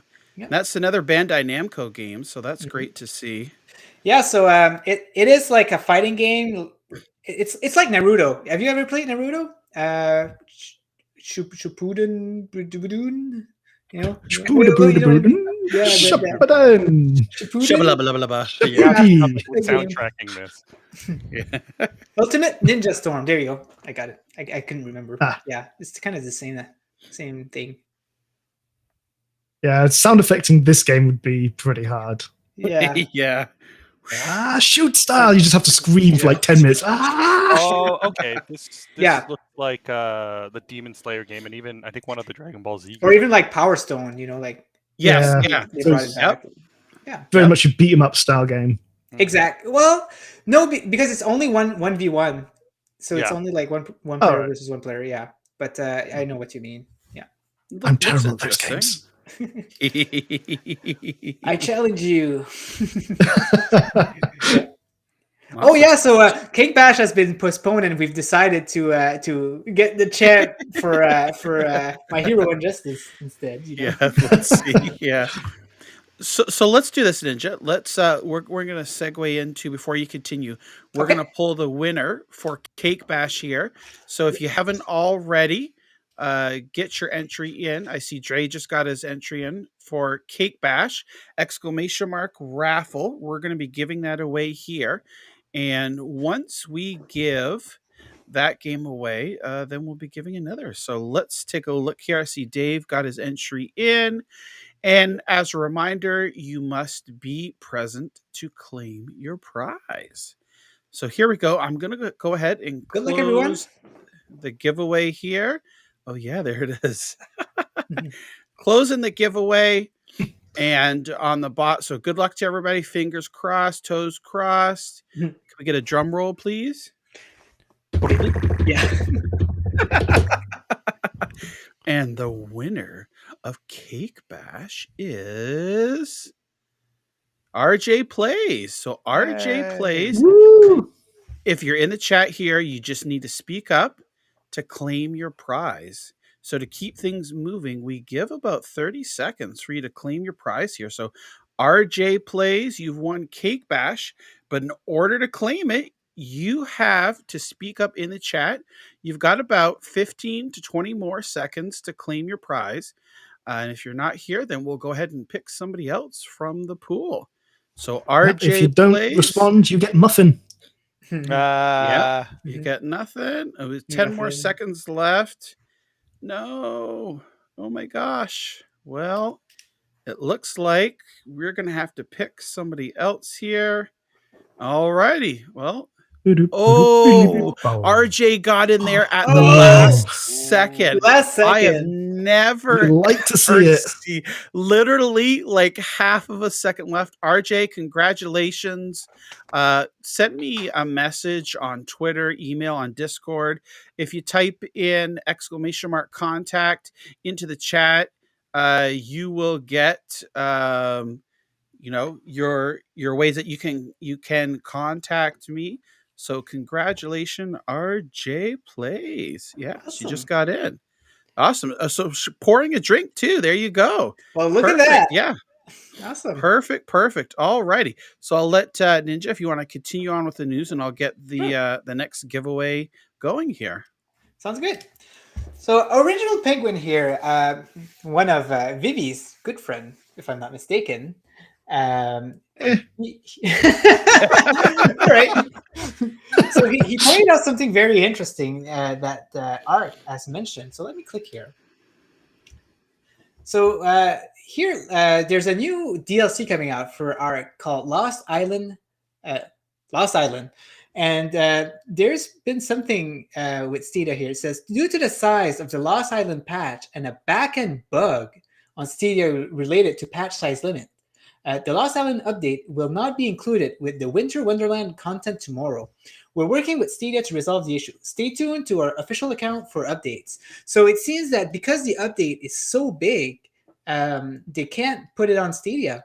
So we're going to see if maybe Stadia can do something about it or not. But they said that it's a bug. So maybe it's just something that happened while they tried to update this big patch. But it's interesting. I think that John has another point of view on that. So I'll let John maybe talk a little bit about it. Yeah. So basically, it's a 50 gig patch, And apparently, according to the ARC devs there's a limit on the size of patches so on Stadia. So that being the 50 gig, obviously going over it. So they're working, from what we gather they're working with Google on just adjusting whatever the bug or error that they encountered to be able to get the content onto Stadia. But what I did, some people are like, oh well, the doomsdayers were said, this is another reason Stadia, blah blah blah, this and that. And this isn't the first platform that's had limitations on patches. Xbox had it before. There's stuff, and although it was 8 or 9 years ago, sure, because that's in Xbox still becoming new in the online and things like that. So I mean, really, it's just an oversight, I would say, at this point. I think eventually we are going to see the content come to ARC, but this is good. So it's just going to basically pave the way for future updates for games to come on the platform there, where they won't encounter this bug. It could just be the certification process is going to be different, because if you think about it, a patch for a game and things like that, 50 gigs is a lot. Big So for a patch. Yeah, exactly. Yeah. It's not going to happen often, and ARC is like it is a big game in general. So at least they got the game in, which is kind of nice. I see Gracie there. She says working on it. So I don't know if she's joking or if it's actually happening. But yeah, so we might still see it, just maybe a little later. So they're not telling us that it's coming. It's not coming out. Like they seem to be working on that. Yeah, exactly. So like you said, you see it here in the chat. Gracie says working on it. Google knows, they're watching. They're just like you and I. We don't need the armchair marketers, or those that think that they know how to run the company better than others. Things will happen. It is what it is, and eventually, it'll come. So it's good to see. Yeah, I mean, teething problems happen. Exactly. Yeah, for sure. Yeah. This one I think that Gracie's going to be interested about. So we found this post about a job posting. It's a software development manager for Stadia porting. Like as usual, you read it and you're like, okay, so a new job, But then when you read certain parts, you're like, oh, what? And now I'm not sure where that part is. If you go past second paragraph about the job. Is it the responsibilities or it's about the job? Okay, so let me read that then. Yeah. So the Stadia porting team seeks to drastically reduce or even eliminate the work required for partners to bring their existing AAA games to Google's cloud-based platform for graphics-rich, real-time interactive applications. Oh my gosh. Working cross-functionally. Wait, I'm having a hard time to read it. Okay. Working cross-functionally with a distributed set of engineering and product leads focus on the developer experience. The team is contributing to the future of game development as studios reevaluate how their teams collaborate in modern working environments.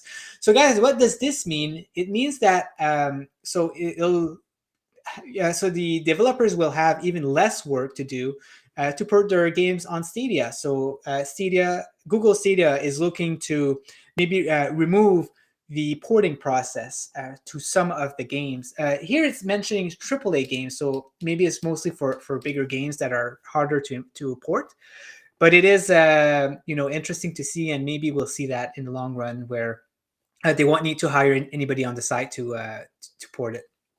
Yeah, just like basically streamlining the process, like we heard back in July at the Google Games Summit. I know that's probably not. Yeah, Google for Game Summit. They're streamlining the process, redefining the tools to make it easier to bring and develop games to Stadia. So this is, again, here's another, although Google has said it 1,000 times, and I don't know, people just seem it goes in one ear and out the other.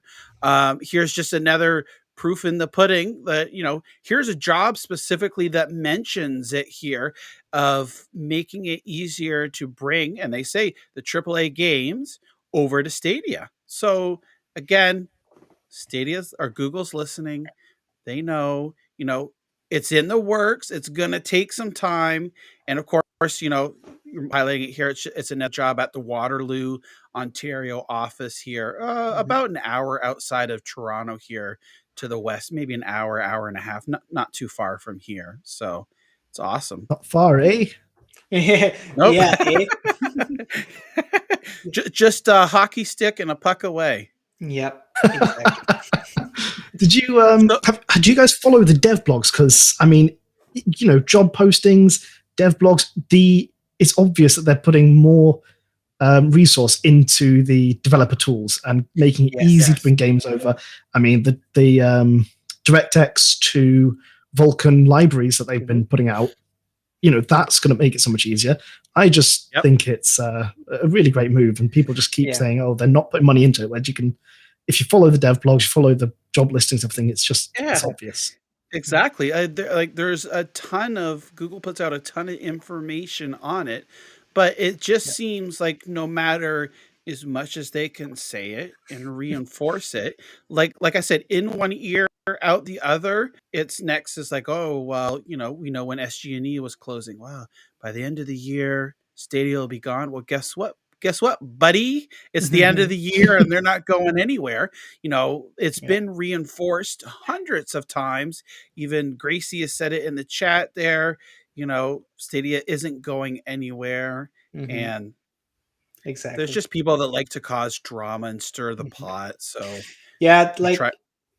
oh, sorry, go ahead. No. Go ahead. I was just gonna say that in February we got the SCNG closure, and then there wasn't like a lot of stuff happening with Stadia, so it was like what is happening. But since like September, they've been like improving the tech, like they've been hiring people everywhere. Like it's just crazy. Like now my mind right now is just there's no way that they're like closing or they're slowly going down, because they keep growing, they keep going with new tech and stuff. So and I think again, really, like in July at the summit there, like they really hit home and reinforced new ways for also streamlining the tools, streamlining the cert process, new revenue avenues, dropping the cut that Google takes on the revenue for games, the starting in 2022 Stadia Pro incentive for developers to get people to sign up for Stadia Pro. And like you just keep seeing all these things here that will point to that, they're pouring money into it. So why are they just going to all of a sudden turn away and just close shop? But there's always going to be those type of people. And like everything there costs money, right? So it's not like they're not putting any effort either. Like it's just they're still putting a lot of money in it. Yeah. Yep. So speaking of Stadia not dying, here's some news from 9 to 5 Google. I love the segue. Yeah, I was trying to like bring it to the other subject. Yeah.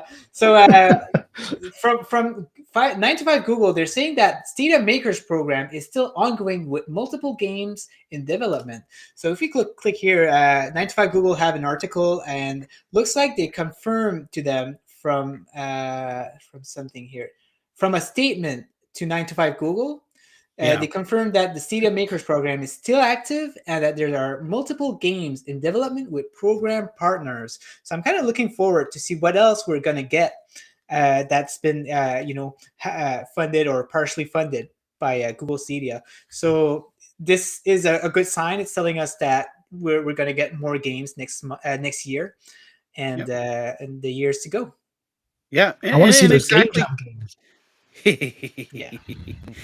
So, and again, there was some talk about indies and how indies aren't important, as Google should take the indies as being important. Well, again, back in July, they've made that clear how important indies are. Stadia Makers, they're refining the process for Stadia Makers as well, the incentives for developers, and they just had a game jam as well, like last year, that was funded by Stadia Makers program. So it's not going anywhere, and I think Death Alive in Discord earlier today made a statement that was pretty spot on. It's like, why do we care if in Stadia makers that they're giving the developers the money up front, or they've incentive another ways? Like, it doesn't matter to why would it matter to us? Obviously it's going to matter. What the biggest thing that's going to matter is going to be between Google and the developer itself. We already know Google is committed to indies, and you can see that indies is a vital part of the Stadia library, along with AA, AAA, games like that as well. But, the inner workings and the details to us, it's not going to make or break anything. So some people get so hung up on, oh, well, they're not giving them money up front anymore. The program's dead. It's gone. No, it's not. Here's reaffirm. If you even do a search Stadia makers, the application stadia.dev, it's still there. There's still information on it. This is confirmation from Google themselves as well. And Gracie in the chat there. You know what I mean? It's just sometimes, again, people like to stir the pot, cause a commotion, and for no good reason whatsoever. I'm seeing less and less people dissing Stadia. I'm there's still people. Don't get me wrong, but I see the population lowering down. Which is it's nice. starting. Yeah, it's starting to be more widely accepted, and that's what I always said from the beginning. Is Google's a new kid on the block in the gaming realm, supposedly cloud gaming too, right? So it's just going to take time for people to accept it. Really, these last couple of months with the sales and the Chromecast Ultras being on sale, things like that. You also see on Twitter, sites that, and we'll talk about one later here, that promote games and sales, like Wario64 on Twitter. He's advertising, Stadia sales, the hardware and things like that. And like you said, you still do get the people in there that say, oh, well, I thought Stadia was closing down. Wasn't there an article that said it was closing down? What, Stadia, you and all 6 players? Well, that's starting to get less and less. It's always going to be there. And it's in other communities as well, where they bicker and fight and say it sucks and it's garbage and all this other stuff. But slowly but surely, like many people have mentioned, it's going to be a slow burn over the next couple of years. You'll see things start really to take off. But yeah, it is nice to see that there's less of the pessimism and more optimism. Not only in just seeing it there, but also if you look at the numbers as well. Exactly. Just to add, I did the count. So currently there are 8 titles in development for the Stadia makers. And just going back to your point on indies, John, when you look at what happened going historically to the Nintendo Wii U, Nintendo has first-party exclusives, and the Wii U was a spectacular failure. They didn't have any games other than their first parties. But when they came to the Switch, that was the concern, is, all they're going to have is Zelda. All they're going to have is Mario. So what did they do? They went out and they got indie after indie after indie, and that thing is an indie machine. And the games that are on there are fantastic, beautiful indies on there. But the difference between Stadia, and people are like, well, Stadia doesn't have any first party. Yeah, but Stadia is more powerful than the Switch, can get better titles than the Switch, better titles as in more powerful titles. And if you fill it with indies, you build out that library, and you can find way more innovative stuff than the AAA stuff. The AAA stuff is fun, but it's not as innovative. I had a thought today, and I was like, what if Stadia merged with Google Play, and we get all of the Google Play titles inside the Stadia store? I'm thinking, people would be so mad about all of these small titles being in the store, and I just giggle alone. I was like it would be so good, just all of these titles. We'd have Grand Theft Auto Vice City, from the mobile and stuff. We'd have a bunch of games, but I was thinking that would be such a big surge of games that people would still find a way to be mad about it. So. Yeah, they would for sure. And as we mentioned there, so that we know of, there are 9 games for the Stadia makers. I'm sure that there's unannounced stuff as well. So it's a continuing process. And some great titles have come out and are coming from that Stadia makers. Kaze, one of them, right? It was that we got from there. Yes. Yeah. Death Carnival's a Stadia makers game, and that's coming. Fantastic, awesome game. Looking forward to that in 2022. Yeah, Mhm. the Stadia Makers title I'm looking forward to is She Dreams Elsewhere, which is Right. just really unique. One of Vivi's favorite games this year, Dark Side Detective: Fumble in the Dark, is a Stadia Makers title. Nice. Sky Climbers, which was the big, thing on Reddit where everybody just rallied behind it on Kickstarter, and then on top of that became a Stadia Makers title. Same here. Yep. And then so there's stuff's coming. Yep, definitely, for sure. So now we are going to move over here to some community news. And let's make sure that I get everything situated here. And for those, the raffle is open for Get Packed, ! Raffle. So get your names in there and we'll give that game away at the end of the stream. And you do have to be here to claim your prize. RJ, she was here just at the very last split second. RJ plays, but she won. I've already saw she sent me a message on Twitter, so I'll get that game to you later. RJ plays, and congratulations. So here we go. We're gonna mosey on over here. All righty. So our first bit of news here comes courtesy of our friend here, NinjaGuy X, aka Plop, right? Plop. Yeah. Oops. Naughty boy, what did I do? What have you done? Okay, here we go. So there was some news here. 9 to 5, as you know, that came out earlier this month. Free to play game. Both myself, Ninja, David Robinson, we partook in a tournament they had last weekend. Had a lot of fun here, and I think we talk about that in a little bit. But this particular thing is we're 9 to 5 tweeted out that we're welcoming new recruits to our content creator program. And NinjaGuy here pointed out for people to let us know there's some Stadia people from the Stadia community that have been recruited to a content creator for 9 to 5. Shout out to Meg. She is now one of the content creators in the program there for 9 to 5. And we also have Soapgod X. Yes. Ready Set Stadia. Yeah, Ready Set Stadia. That's what I was looking for. So congratulations to them. And I know that there's several other people. I think Ninja yourself, you said that you applied for it, but just a little bit too late. So maybe on the next round.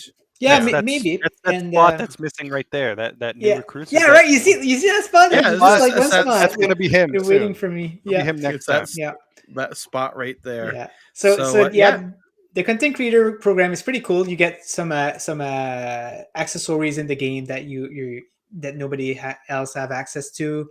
You get a new tag on Discord. You get access to a channel, I think, on there too. And nice. I think and other perks, but these are like the main perks, and it's kind of nice to be, for these guys to be like mentioned, like to be known to them, because I know like half of these people, and they're like very friendly people, and it's very nice to play with these guys. So it's cool that they're being showed like that. Yeah. Yep. Awesome. So again, shout out to Meg and Ready Set Stadia. New recruits to the content creator program for 9 to 5. Okay, so we're going to move over. Our good friends at Handy Games. So we're back here. Scarf. Good news. Right? No, this is good news. So Scarf, we're all big advocates of Scarf coming over to Stadia. Scarf. We saw the initial announcement earlier this month, and they had down here at the bottom, they had Steam and they had Stadia. We went into the developer stream that they're having, showcasing the game. Yeah, we can't wait. It's all going to be awesome. It's going to play it on Stadia. And they're like, what? Of course, that was quickly retracted. Sorry, Scarf is not coming to Stadia on December 23rd. So that actually released today on Steam. So I was contacted by the developer gave me a Steam code. so I can play and stream that. So sure enough, played that this past Monday. Had a total blast. Scarf is such a beautiful game. Everyone in the chat and comments was like, "Oh, we want this to come to Stadia." So what was pretty awesome here to see, Granite tweeted it out here. It says, so Handy Game says their game with a Stadia red scarf is not, wink, coming to Stadia. Looking forward to a change, of course. Nice. So that was awesome here. Handy Games responds, "Oh, it's up to Google Stadia, I guess." Did And they then, wink? there's Is some- that a wink from them? It's a winky face. That's a wink. Okay. It Okay. is It's a two wink, winks, right? actually. It's two Yeah. winks. Yeah, it I is. see. So they One wink, mentioned here- that's a bit flirtatious. Two winks, you're in. Yeah, 2 winks. And there's some other games, people saying, "Oh, we like to see this as well." So, and Handy Games said, "Well, we have quite some very cool games coming. The list is long, and be sure our colleagues are in contact with our friends at Aha. Stadia." Like, there's Nice. Azwe here. More. Laugh out loud. Glad to hear more are coming. More. There we go, Mr. Mr. 1030. Konnichiwa. Yeah. So yeah, Handy Games seems to be supporting Stadia a lot, just like Outright Games, right? They seem to be pretty active nowadays with that. So Yeah. kind of nice. Yep. And there was also a mention here. So I'm going to see if I can find it. There was a question about, well, why can't you just release it? And they explained that, no, you can't just release, like on PC, you can't just release any game that you want. There's a process, approval, and all that good stuff. And then there was, let me see. They mentioned something about Handy Games. There's a tweet in here. I don't have it particular, but this is funny that they Yeah. did this to Star Trek. Is basically they said they acknowledged that they heard from the Stadia community that we want Scarf. Mhm. So Good. they know, and I'm sure Google is listening in so many ways, more than one. Mhm. So I'm confident that at some point Scarf is coming to Stadia. It's a fantastic game. Streamed again, was originally going to do an hour, but ended up doing close to, I think, almost 2 hours, hour and a half, 2 hours. Fantastic game, 3D action platformer. So many different, like a little bit of Mario in there as well. Breath of the Wild. It was interesting to see. If you want, you can check out stream on my channel, Four Scars Gaming. Have it up there. It's great to see an awesome sneak peek, and I can't wait for this to come to Stadia. And speaking of Granite T-Rock, he actually bought the game, I think, today, and it was a very good price. I think he used like the Epic coupon or GeForce coupon or something like that, Mhm. and he Yep. got it for like $9 Canadian, which is a Yeah. excellent price for a new game like this, for a beautiful Yeah. game like this. Yep. Yeah, definitely. So it's very well priced. Mhm. Okay. Oh, we're going to mention this here. So myself and NinjaGuy X, we're doing a giveaway here for a brand new Bumblebee 2 professional cardioid USB condenser microphone. Unfortunately, friends, this is only going to be for Canada and the US, because to pay to ship this overseas would be redonkulous. You're too far away, baby. Ooh. Oh well, I mean, no, I'm Canadian. Eh? Yeah. Oh, Right. Oh, yeah. right. So check it out. Head on over to Four Scars Gaming. I'll put the link to the tweet in the chat here. Let me just find it. And yeah, there you go. So you can go ahead and enter, and we will randomly draw a winner next Thursday. So right before, actually, we'll announce the winner on Stadium Connect North next Thursday. So that's great. Yeah, we'll randomly pull a winner there, and good luck to everybody. Awesome. Good luck, guys. Yep. So Jem, we talked about our good friend Jem. I think he was in the chat earlier. Captures of Stadia Part 2 is out now. And he's put together a list here. There's one of the ones that I submitted from Outcasters, and it's just fun to see just different short 30-second clips from games from people around the community. Let me see here. Watch that one. You did not deserve to win that game, by the way. Just saying. I watched that clip of you. You did not deserve that win. It was like you just lucked that. Oh yeah. We'll see in Cake Bash next week, right? Yeah. Yeah. So here we go. Some more. It's just fun to see these different clips from people around the community. Here we go. Do we remember this big boy from the Stadia Discord? Oh, big boy. Yeah. Right? Yeah. Flashbacks. Remember that? Flashbacks. Oh my Yeah. gosh. We got schooled The by a horror. 5 and 7-year-old. So that was awesome. Yeah, we definitely Oh gosh. can't forget that. Yeah. Here's some more Super Bomberman as well. Frontier. Yeah. Let's see here. I think this is So anyway, so Jem's put together. Basically, you'll see Jem will tweet out and you'll say, okay, well, I'm accepting submissions for captures of Stadia. And there's a Rainbow Six Siege one here that I had. Yeah, with a guy around the corner here. And so just keep an eye watch on Jem's Twitter there, and you can submit your clips and things like that. And it's really awesome. Just another fun thing that people in the community are doing. So shout out to Jem for putting that together. Nice. Yeah, it's a rad series, definitely worthwhile. Yeah, definitely. And again, our good friend, Original Penguin Adam. Now, I want to mention something here, and I don't know if there's going to be any comment from Vivi or not, but I've noticed this. If you look, Original Penguin, look at this. He's changed his avatar on Twitter, and if we look up, let's see. Let me see these little cheeky people here. Well, look at this. What? Okay. He stole my profile picture. Yeah, what the heck? So somebody's copying somebody here. Yeah. I don't know what's going on, but that's just something I've noticed here. So keep a watch on for that. I'm not sure what's happening here, but these two individuals here are up to something. So regardless, Adam and I never know. Yes, I barely know him. So Adam here, he's put out, that he does an amazing job with the pixel counts and resolution and, there's all the information that people are asking for on games, and has an awesome database here. So you should just, rate it. Sorry. Take a look at Olympic Games Tokyo 2020.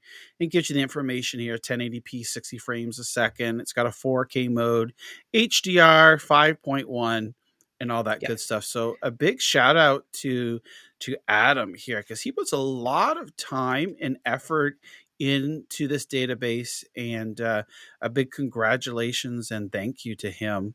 I mean, to be fair, Adam is a baller because he doesn't even care too much about the resolutions himself. He only continues to do it because everybody else loves them. So you've got to give him credit for that. What a baller. For sure. Yeah, exactly. Yeah, it's so awesome. So again, thank you so much, Adam, for all your hard work. Okay, and so here's what I kind of preluded to earlier. Maybe I should have had this first. NinjaGuy X and I, as long with David Robinson here, Star Fox Gaming, we partook in the 9 to 5 Make a Killing tournament last Saturday and Sunday.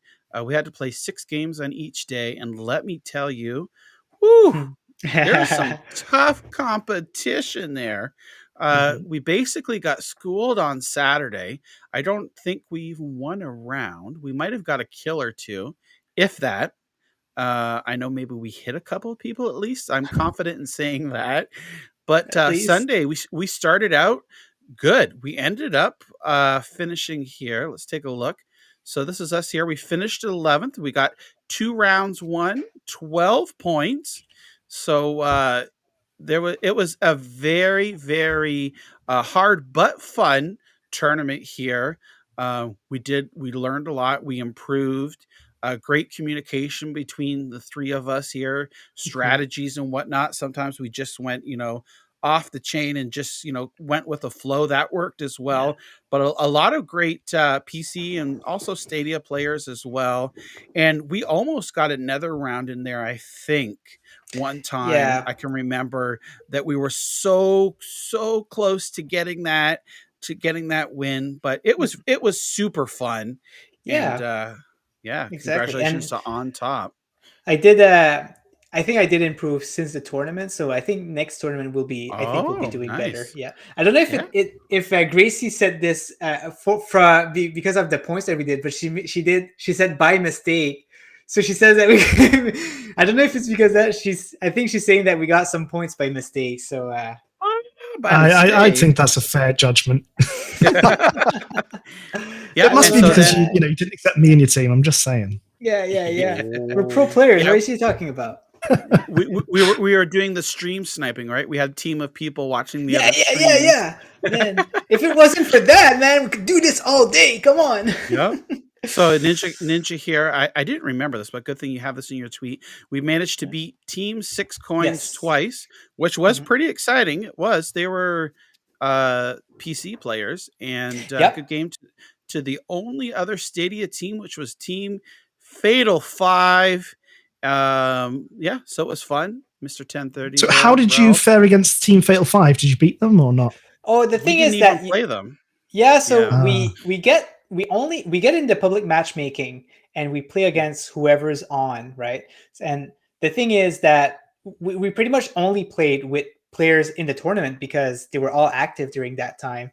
So we played. I think the team that we played the most with was Vodka Team, and oh my gosh, they were so good. Oh, it was crazy. Yeah. But we did good. I was very impressed with how much we improved from Saturday to Sunday. It was like exactly night and day. So we were just getting our groove on there, and super fun time. And thanks for inviting me to that to your team. Anytime. And as maybe next time you can join if you're available. We'll see. Yeah, we'll see if I can get my confidence up. I got to practice a bit more. Yeah. Nope. And Vivi, anyway, what's next in the news? Brutal. So here we go. So this one we got wind of from our good friend Fletch. PSX reviews here. Google Stadia deals and offers on Hot UK deals. There we go. Hear me. If you're a Brit, you know this website. Okay. I thought you were Canadian, Vivi. Oh yeah. But I was just saying, before the Brits. Oh, okay. So maybe Vivi can maybe speak to this a little bit more as to the importance of this. I mean, to be fair, so I used to be in retail, and getting a deal to be hot on Hot UK Deals is a big deal. Honestly, because it is the most visited website with all the outstanding offers. People literally share links to it all the time. And Stadia managed to get the hottest ever deal with the Stadia Premier Bundle. So literally in the history of Hot UK Deals, the Stadia Premier Bundle was the highest voted one, the one with the most hotness. Is this what you're talking about here? That's the hotness there, and that is literally the highest ever on the site. If you go to rank it by hotness, that one was crazy. So I was shocked to see how many votes it got, and how many people were talking about it, because I actually found out it was there from one of my friends who's a non-Stadian. They don't play Stadia. They're not part of the community or anything. Wow. They were like, "Oh my god, look at this deal!" I was like, bloody hell. Yeah. Oh my god. If I was British, I'd be shocked. I think the bloody hell kind of just gave you away. It was a nice try. Wait, you don't say that? Darn it. I say that all the Let time. my cover down. Yeah, exactly. Wow, look at this. This is that's a lot of fantastic to see, and this is just the tip of the iceberg here. But wow, that was ridiculous. Look at this one, 2,632. Amazing. Wow, lots of great enthusiasm Exposure. and support. So again, exposure. So like you were mentioning, Ninja Guy, it seems like there's a lot, there's more people jumping on, trying out Stadia, seeing that the technology works and getting excited about it. So in turn, that just means more games, be coming to the platform as the user base grows. It makes it more enticing for developers to bring their games over, amongst all the many other things that Google's doing for that to help that. So this is great. This is awesome. Yeah. Hot UK Deals. I wasn't aware of it, but thanks to our UK friends, now we are. Yeah, after the community news, I'll have a question to Vivi about the growing community. I'm just seeing it now, just so I can remind myself. But yeah, I'll have a question for Vivi. Yeah. Okay, that's ominous. So I have a question for you, but I can't ask it now. Later. It involves handcuffs. You guys definitely need to get Oh no, not the handcuffs. Yeah. Oh my gosh. Hey, shout out. We've got our friend here, Herbert from Furion Games Death Carnival is in the chat as well. We've got all the superstars are here today. This is so awesome. Shout out to Herbert. Thank you so much. Yeah. So let's take a peek here. We're going to go. So now Anthony, who was on earlier, the cowboy, Mr. Opportunity, he has tweeted out here. So next week is the Stadia Bash Community first birthday bash. So you can join in on the celebration. Just do your regular stream, and you can give a shout out to SBC in there, and he's got a playlist that he's going to put together. So, that's more great exposures for the community here. So hit up Anthony here. And now is what he is on Twitter here. Let me see if we click on this, if we have anything lined up.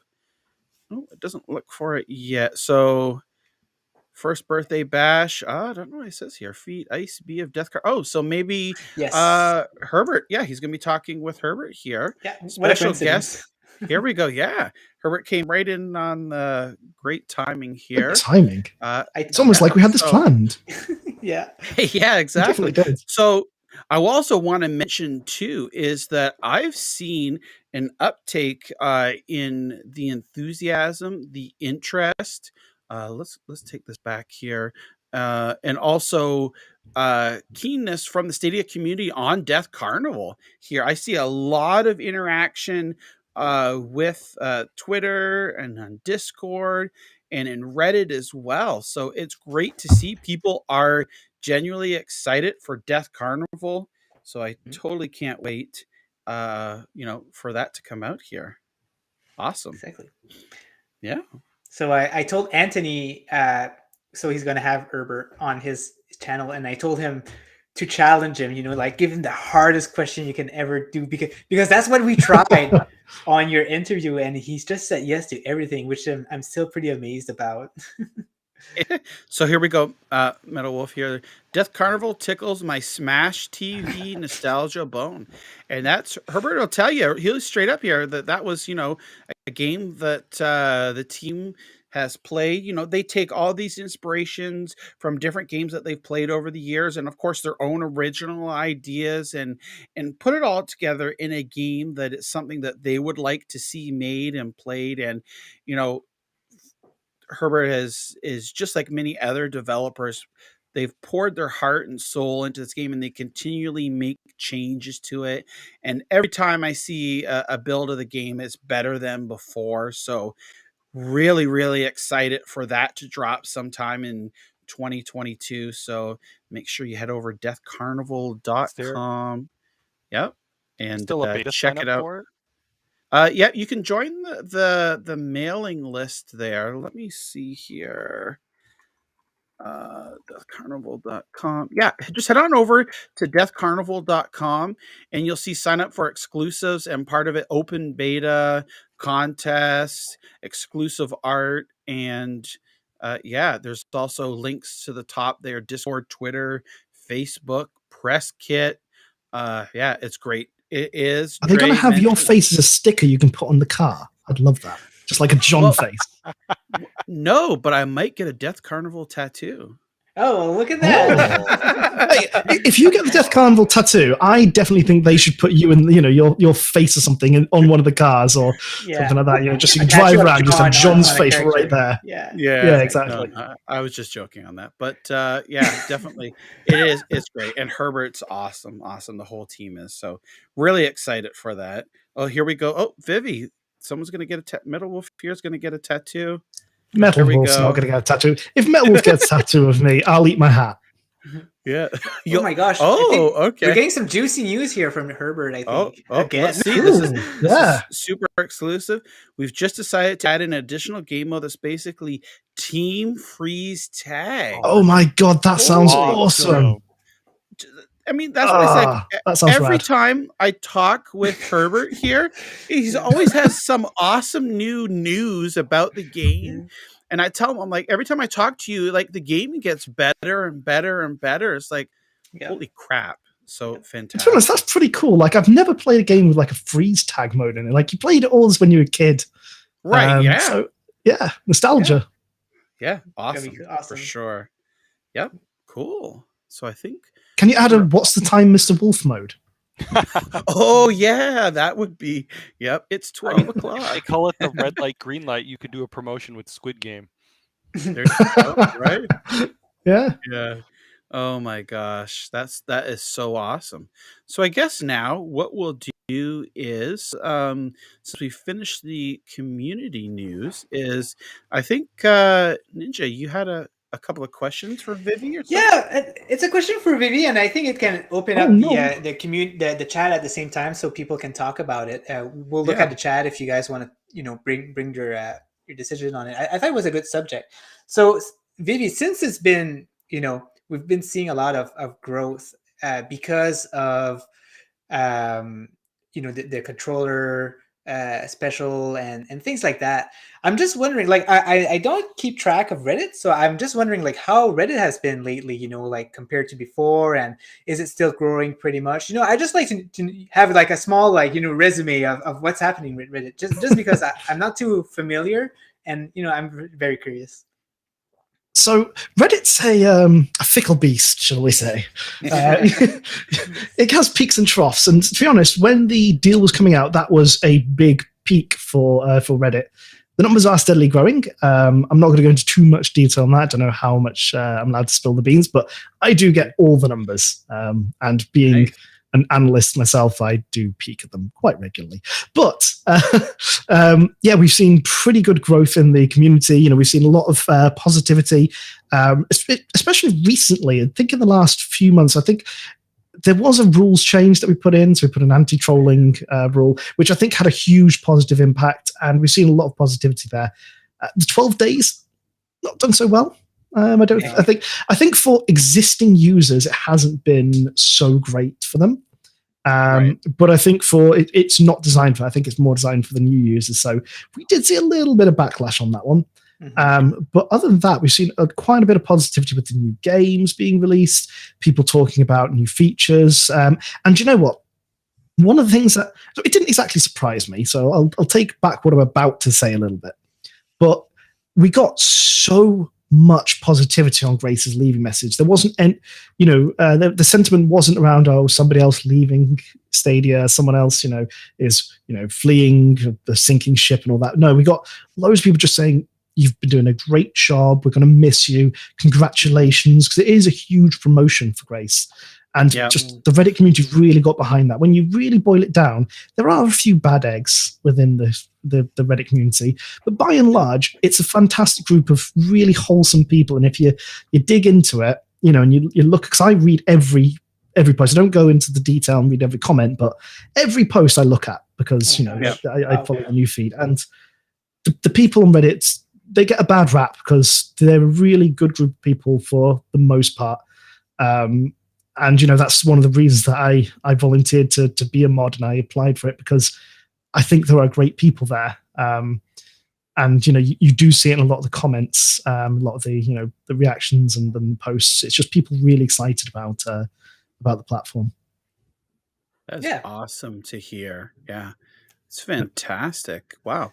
So maybe Vivi, maybe we can go back just a little bit, just in case people don't know like who you are, right? Like maybe tell us a little bit about yourself. We know that you do moderation for Reddit. What other things, like, like say if someone's just tuning in now and they're like, well, who is this Vivi? Like, maybe kind of just tell us a little bit about yourself, what you're comfortable sharing, maybe some of the games you enjoy and things like that, just a little 411 on Vivi here. Cool. I am Vivi. I am Vivi. a black mage. Yeah, Vivi. Okay. Yeah, not So I've been Vivi. saying Vivi. it wrong. Vivi. Yeah, Okay. a little bit. It's fine. Shame on me. For shame. Yeah. I am a black mage with nice big yellow hat, and I like to use a controller. My mouth is a Canadian mouth. Most people probably know me as a mod on Reddit. And I agree to be a mod, and I delete people's content reported by other people as spam without looking at it, apparently, according to Dr. Sense. But no, I do volunteer as a mod on the Reddit. I'm also an admin on the official Discord. So I try to, keep that a bit under control. I try to run some fun events. So if you're not part of the official Discord, make sure to get involved. And in the welcome channel, hit the little button so you can get notified about server events where we have play days, and we're going to try to organize some really cool, fun stuff for the new year. Awesome. I'm also a streamer. So I stream non-Stadia and Stadia content, just depending on what I fancy playing. Mm-hmm. I do love Nier Automata. That's one of my favorite games of all time. So good and beautiful music. I just jumping in for this. Did you see Yoko Taro's message with for that holiday? The hat. The head, yeah. They were talking about how he's not going to make another Nier game unless he gets a buttload of money. Yes, I've seen that one. So good. Sorry, go ahead. Go ahead. Yoko Taro is great, though. I think he's one of the best, because he is batshit crazy. Yeah, he's insane. Did you play Voice of Cards?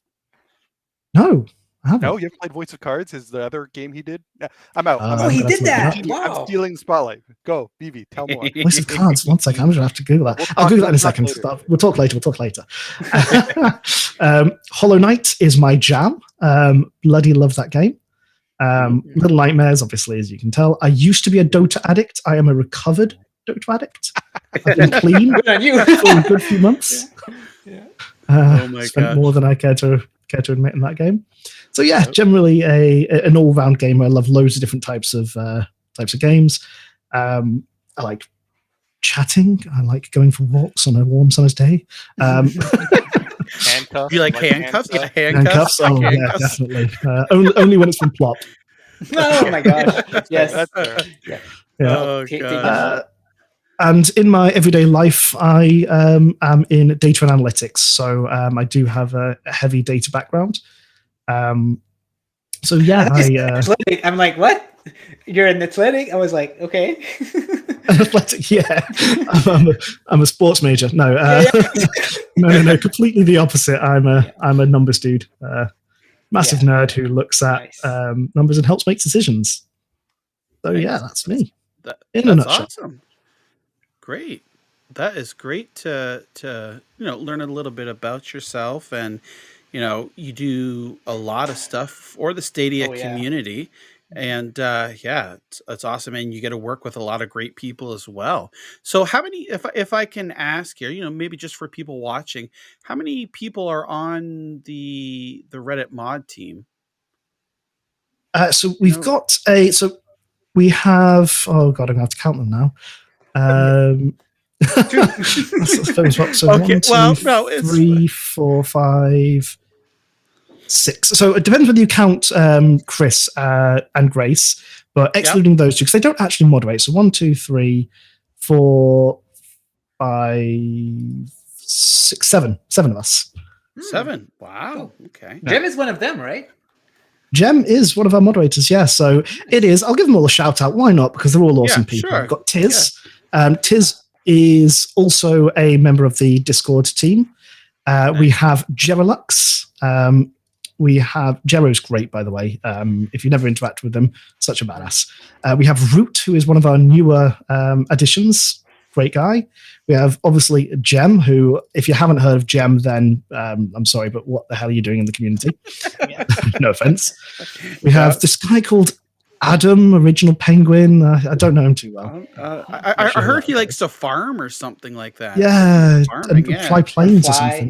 Yeah. And then we have Chupacabreddit. He is one of the most passionate Reddit followers ever. Like, genuinely, one of the reasons, when they were applying, one of the things you could really tell about Chup is that he loves Stadia and he's really super passionate about it. And that's one of the things I really love about him is that he's always just talking about it, and he's just, you're just so much passion there. So what a great person.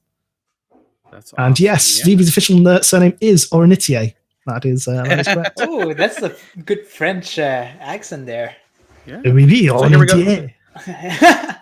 So Gracie was asking here: is the hater amount decreasing with time on Reddit, or that's what I'm wondering. Same thing? Yeah. So, I mean, I don't think we had all that many haters. Believe it or not, I think a lot of the people on Reddit are just passionate. So what they want to do is they want to, a lot of them is constructive criticism. You do see criticism on there because it is an outlet for people, and where other people can see and discuss. So I'd say that those people aren't haters; they're more just concerned. There are the people that come on to troll, the people that come on just to spread discord, and those people very quickly don't come back, should we say? Because we've got a good set of rules, we've got a good set of moderators, and honestly, we have mostly a great community. So I don't think we get all that much hate. In all honesty, at one point it was spiking a little bit, and we're trying not to stifle. It's really tough balance to get between stifling people's ability to speak and discuss, and then trying to make it a welcoming community and stop the trolling. And it's a really, really hard balance. And the way that we believe we've got it right is because we get people who are negative towards Stadia complaining at us because we're censoring them, and we get people who are positive towards Stadia saying you're not getting rid of all the haters and you're letting all these trolls through. So if both sides hate you, you're doing it right. You're being quite even-handed. Exactly. And to be fair, that's a little bit tongue-in-cheek because we do actually get a lot of messages, commending us and saying really lovely stuff. And there was one message in particular which really made my day when I saw it. It was about I'd removed their post and they sort of thanked me for it, which is weird. But no, it is a hard thing to do. But I think that by and large, we don't have a large amount of haters, and in all honesty, it's probably come down over time. We put in those new rules, and Stadia's been hitting its stride. We've reached those 100 games. We've had some pretty good releases recently. Fantastic deals. So I think there's been a lot of growth in that positivity towards Stadia. So Vivi, are you actually confirming here for all those people that don't believe it that Google actually does look over the data from the Reddit here and the suggestions and the ideas and things like that people the post official there? channel is through the feedback section on the app. I will say that as the official best way to get your feedback to Stadia. Okay. What I will also say is that they do read it. Exactly. They do read Reddit. They do read the Discord. There's very little that gets past them. But if you want to officially give some feedback, the best place, bar none, go on the app, go on the website, hit that feedback button, put it in there as well. Awesome. Can't harm you. Yeah. That's great. Gotcha. It's great to hear. So there you go. You hear it right from Vivi's mouth here that the best place, and I think it's been made clear before, but it's great to get a reassurance here is through the app, through their website, provide your feedback there, but also Discord and Reddit, is being. The people at Google and Stadia do know that they do get reports. And I assume, and I don't want to put words in anyone's mouth here, but, from my knowledge and my experience too, that Twitter is the same way as well. Reports are run and there's a whole different, there's a whole set of people that go and look through this stuff. And so it doesn't fall on deaf ears. Like a lot of people try to say is like, oh, they're not listening to us. That's quite the opposite. Mm-hmm. I think it was quite telling that in the community, the TWS this week, so the official community blog that comes out on a weekly basis, I think it's really telling that they mentioned Reddit, Discord, and the community forums, because those three places really are a good place to hang out. They, they see those as official communication channels. The fact that we're a verified and partnered server on Discord, that we have those community managers within our team on Reddit, and we have really easy access to them, and they're really responsive to us moderators. Just goes to show you how much that Stadia values those platforms and sees those platforms as something that's useful.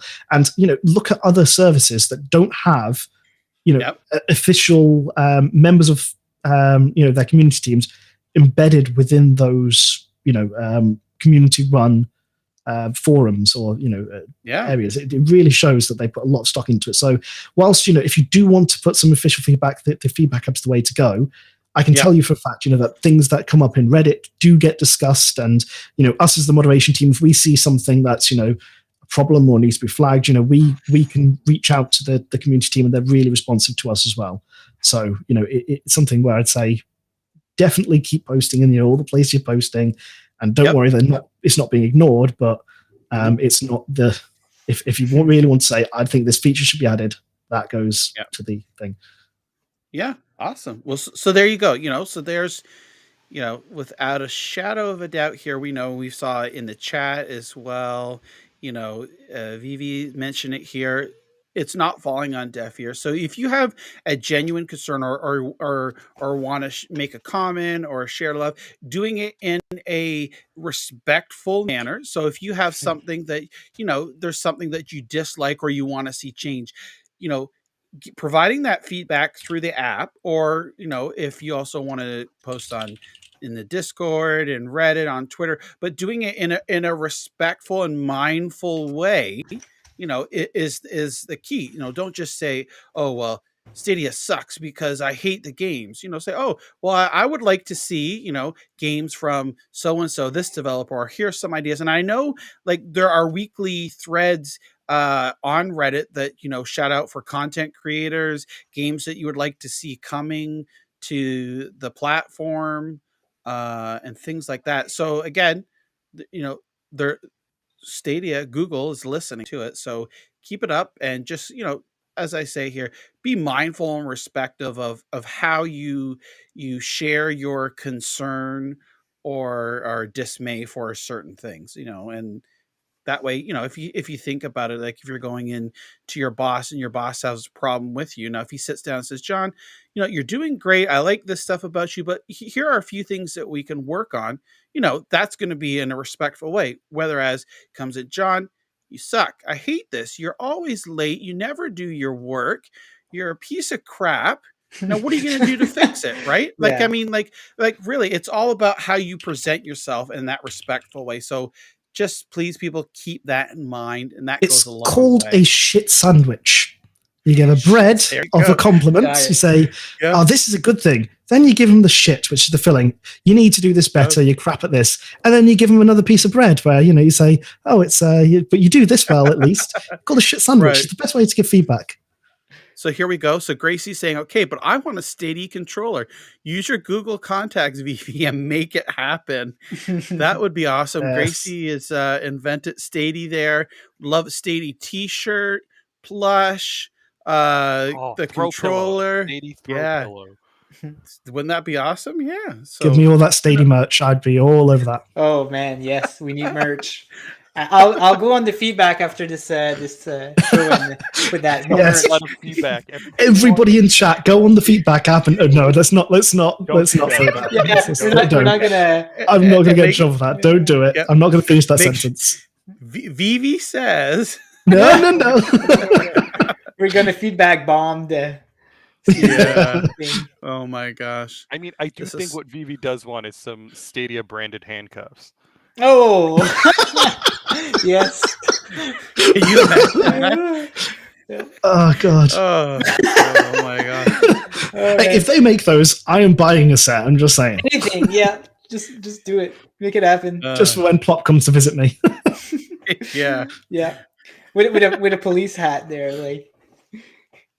Oh my gosh, it's so funny. So let's see. Is there any topics in the chat out there that you'd like to talk about, or comments or anything like that?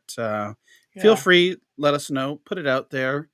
And just as a reminder today, Grace's last day as the community manager. She was in here earlier.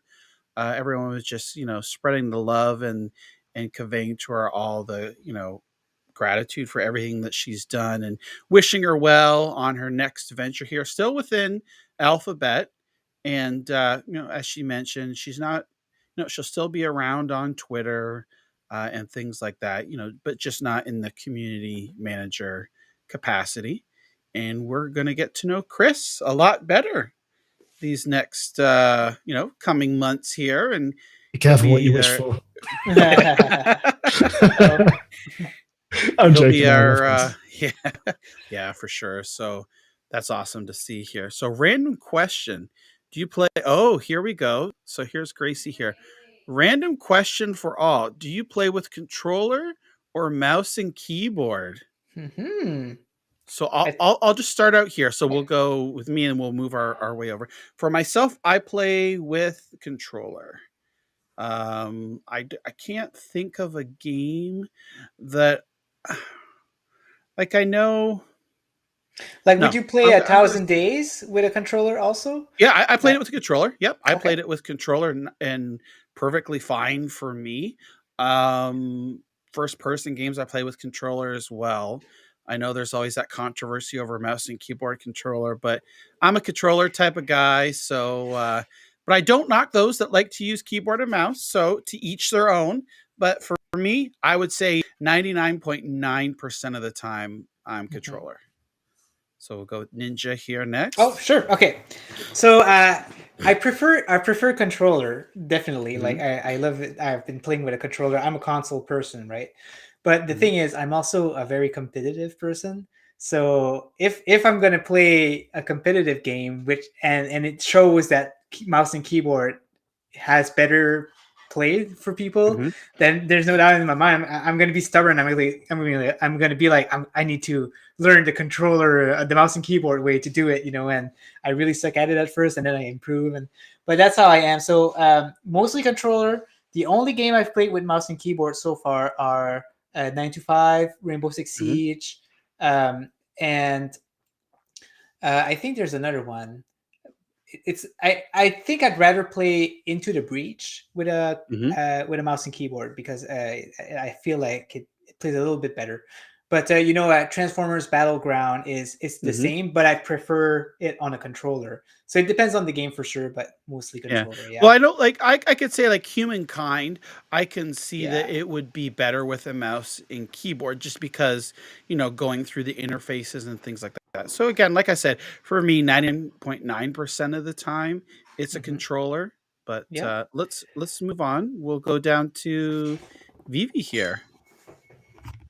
So the answer to that question for me is just yes. I do play with a controller or mouse and keyboard. It entirely depends on the game. So first person shooters, mouse and keyboard. Humankind, mouse and keyboard. I have played Humankind with a controller. When I was playing at Living Room with some friends, and we were sort of playing together. But typically, so I come from a big PC gaming background. I have a pretty beefy PC. Let's just say that. So, I do play PC games as well. So mouse and keyboard is, something that I'm very used to.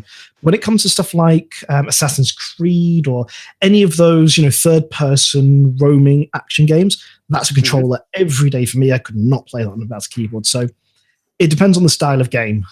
So I'm ambidextrous in that sense, or I'm picky. Controller in one hand and mouse in the other, right? At the same time. Yeah, exactly. Yeah. Got my jam, Doable. You get the precision with a mouse and keyboard because you control the actual position of your cursor. Right. Whereas with a controller, you only get to control the acceleration. And when you say beefy PC, tell us more. It's got RTX 3090 and an i9 processor, 64 gigabytes of RAM. Ooh, talk dirty to us here. I think I just blew my hard drive. Hard drive? This thing has an M2 SSD, bro. Oh, there you go. Do you even SSD, bro? I'm not sure I can handle that. All right. As we'll move on from that. As let's see. I gotta about you. follow that again. I'm nauseous again. Yeah. Thanks, guys. No, controller all the way and right side up.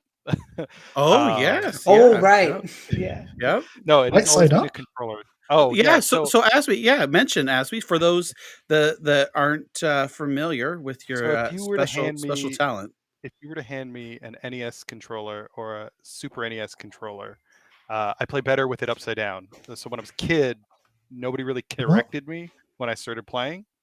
So yeah, again, give me Super Mario on any platform, on any of those old platforms, and controller upside down is better than controller right side up. I've got to say I'm impressed. Like That's I good. have Exactly, right? I have a stream, like those points redemptions to turn my controller upside down. I tried it once, and that just messed me up. So I am so impressed. It's muscle memory. I don't know how it works. I think I tried to explain the logic. I need a visual to explain the logic behind it. But yeah, no, it's still just pure muscle memory. I can pick You up. need to learn to do that with a Stadia controller and make that your party trick. Like every stream, you just hold your controller upside down. It's like, yeah, look at this. At the very least, the NES and the Super NES controller are flat. Like I'm going to destroy my hands. I'm gonna be like, well, I have carpal tunnel everywhere now. Yeah. It's worth it. It's worth it. You just gotta, like, You'll be rich. there, head bobbing, like, yeah, boy. Give me money, guys. I'm hurting my hands for you. Yeah. Yeah. Every $5, I will cripple my thumbs for 20 minutes. Well, back to the question. Yeah, controller. It's always been I wanna sit on the couch and just kick back and play.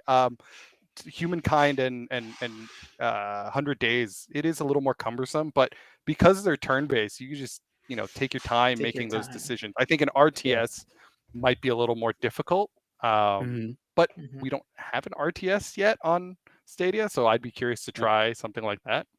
But yeah, controller all the way. What was that, Vivi? Yeah, Stellaris. That's the RTS we need. Oh, that'd be an interesting one. Yeah, definitely. So looking through the chat here, there's a lot of same sentiments here. Depends on the game. Eli says, Rebellica says depends on the game. Eli, personally, mouse and keyboard. WJR, controller almost always. A mix between PSX guy, a mix between both depending on the game. Humankind, mouse and keyboard, but FPS games, controller. Lord Vivek, 100 Days in Humankind, mouse and keyboard.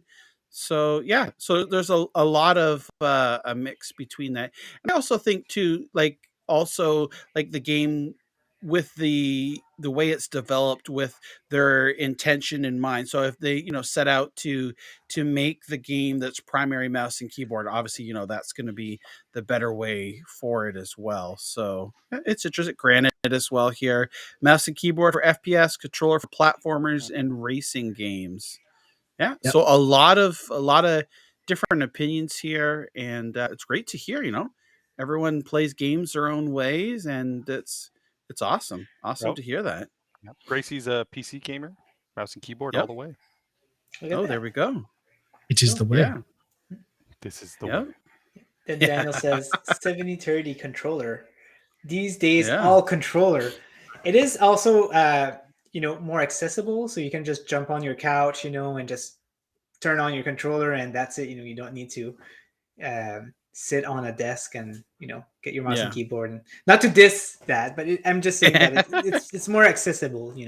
Yeah. For me, I can find, I definitely see, okay, say if you're playing a first-person game, right? With the mouse, you can move your camera around a lot faster and quicker, right? Mm-hmm. But to me, moving, if I'm looking down at the keyboard, the ASWD, whatever, to me, it doesn't feel right, whatever, right? ABCD, whatever. It doesn't feel natural to me, and maybe that's just because that wasn't my primary way of playing. I was always controller, so that was something that I'm used to. But I feel like in that aspect, I really like the controller better. But I can see on the camera and things like that for a mouse, and of course RTS, it's going to be easier, smoother with with the mouse, moving it over there rather than using the analog sticks on the controller. So, and it still depends on the game too, because if you play a game like I don't know, Metro Exodus, it's a story oriented game, right? So even then, if you play with a controller, it still feels pretty good. No. And Destiny, for example, I play with a controller too because the auto aim is excellent in this game. So, that's the only shooter. The only shooter you can play with a controller. That and Halo, because for some reason Bungie just know how to make a controller shooter. Yeah, their mouse and keyboard controls. When I played Destiny 2, I had to go back to controller because I played Destiny 1 with a controller, so I had to go Destiny 2 with a controller. So I actually will concede that one and only game as a first-person shooter on the controller. There you go. And you heard it here, right? That's our little bit of Vivi trivia. What's the one game that he will play with a controller no matter what? Destiny 2, right? There we go. That's good to know. Yep. Yeah. All righty. So I'll see here. So let's I think we're going on here. Wow. Oh, yeah, you need to look at the time. I think it's the longest show. It's a couple hours into it here. So being respectful, we know, Vivi, for you, what time is it there? It must 6 minutes past midnight. Oh my gosh. That's not too bad. It's Christmas Eve. Happy Christmas Eve. Yeah, happy Christmas Eve. Okay, so let's we'll go ahead and do the giveaway here, and then we'll go ahead and wrap up. We're mindful of everybody here and their time, and really appreciate both Vivi and Azwe coming on the show today here. Gracie says it's 1 a.m. there. Europe. Oof. Oh my gosh. Okay, so here we go. We are giving away Get Packed on Stadia here. If you haven't entered already, ! raffle. We've got 1, 2, 3, 4, 5, 6, 7, 8, 9, 10, 11, 12 people entered. So please go ahead, enter now. You got nothing to lose, only something to gain. Get Packed. It's a really fun game. I think you could have up to 4 people play. I remember I played it with Jem and a few others. We streamed it and had a complete fun time there. So get in there. ! raffle. I see Granite just got an entry in, and we are going to close the giveaway here. We'll do a countdown. I'm just looking at the chat here. I'm not going to say anything. 10, 9, 8, 7, 5, 8, 6, 20, 9, 4, 9, 3, 8. Yeah. 4, 5, 7, 8, 9, 10. Yeah. Oh, wow. Yeah. Maybe he is Canadian. Okay, here we go. Oh my gosh. Okay, so we're going to close down the giveaway here. Thank you all. No giveaway. All to enter it. Yeah.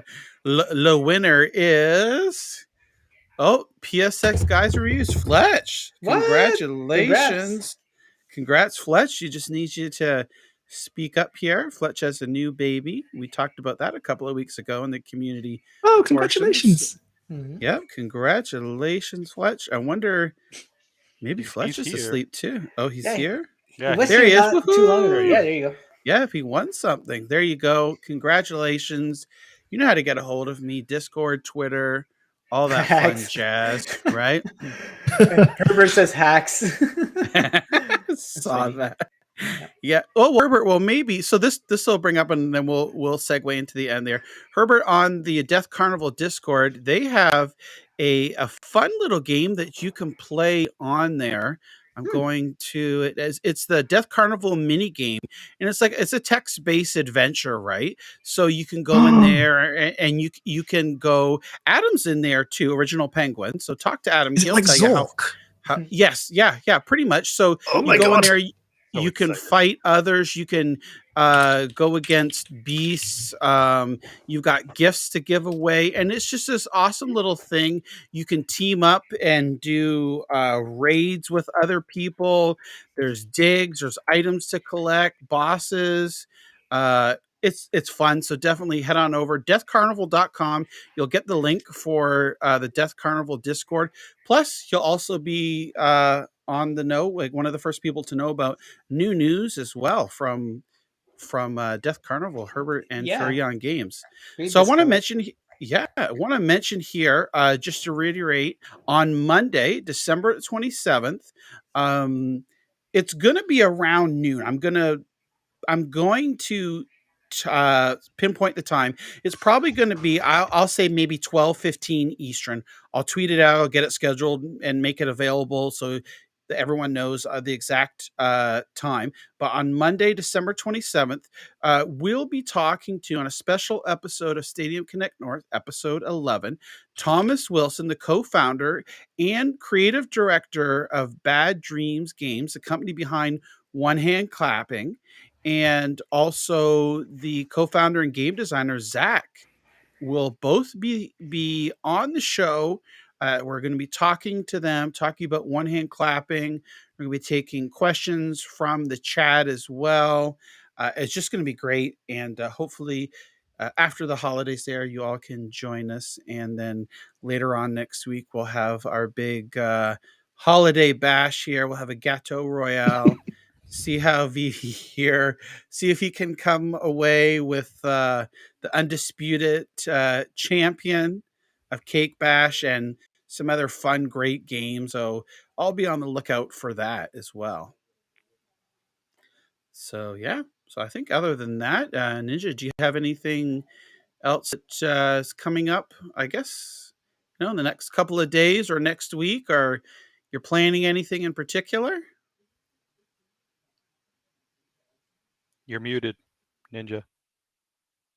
Oh, yeah. I thought he was just doing a good Marcel Marceau impression. Sorry.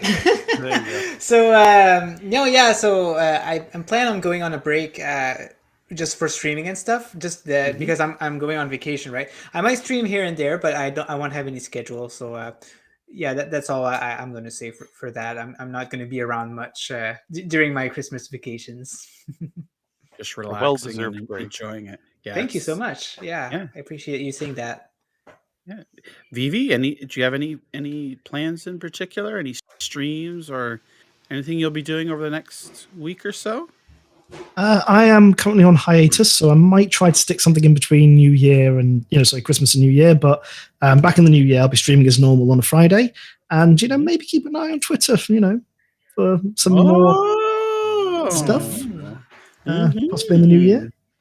Myself and Adam those pictures might not be a coincidence. Let's just put it that way. Awesome, cool. Azwe, do you have any fun gaming planned over the holidays? I need to finish as many 2021 games as I can. Yeah, you got to get ready for next Saturday, January 1st.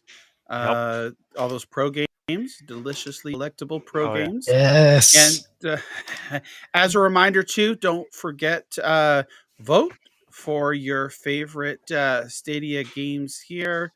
And voting is open until tomorrow, so Friday, Christmas Eve.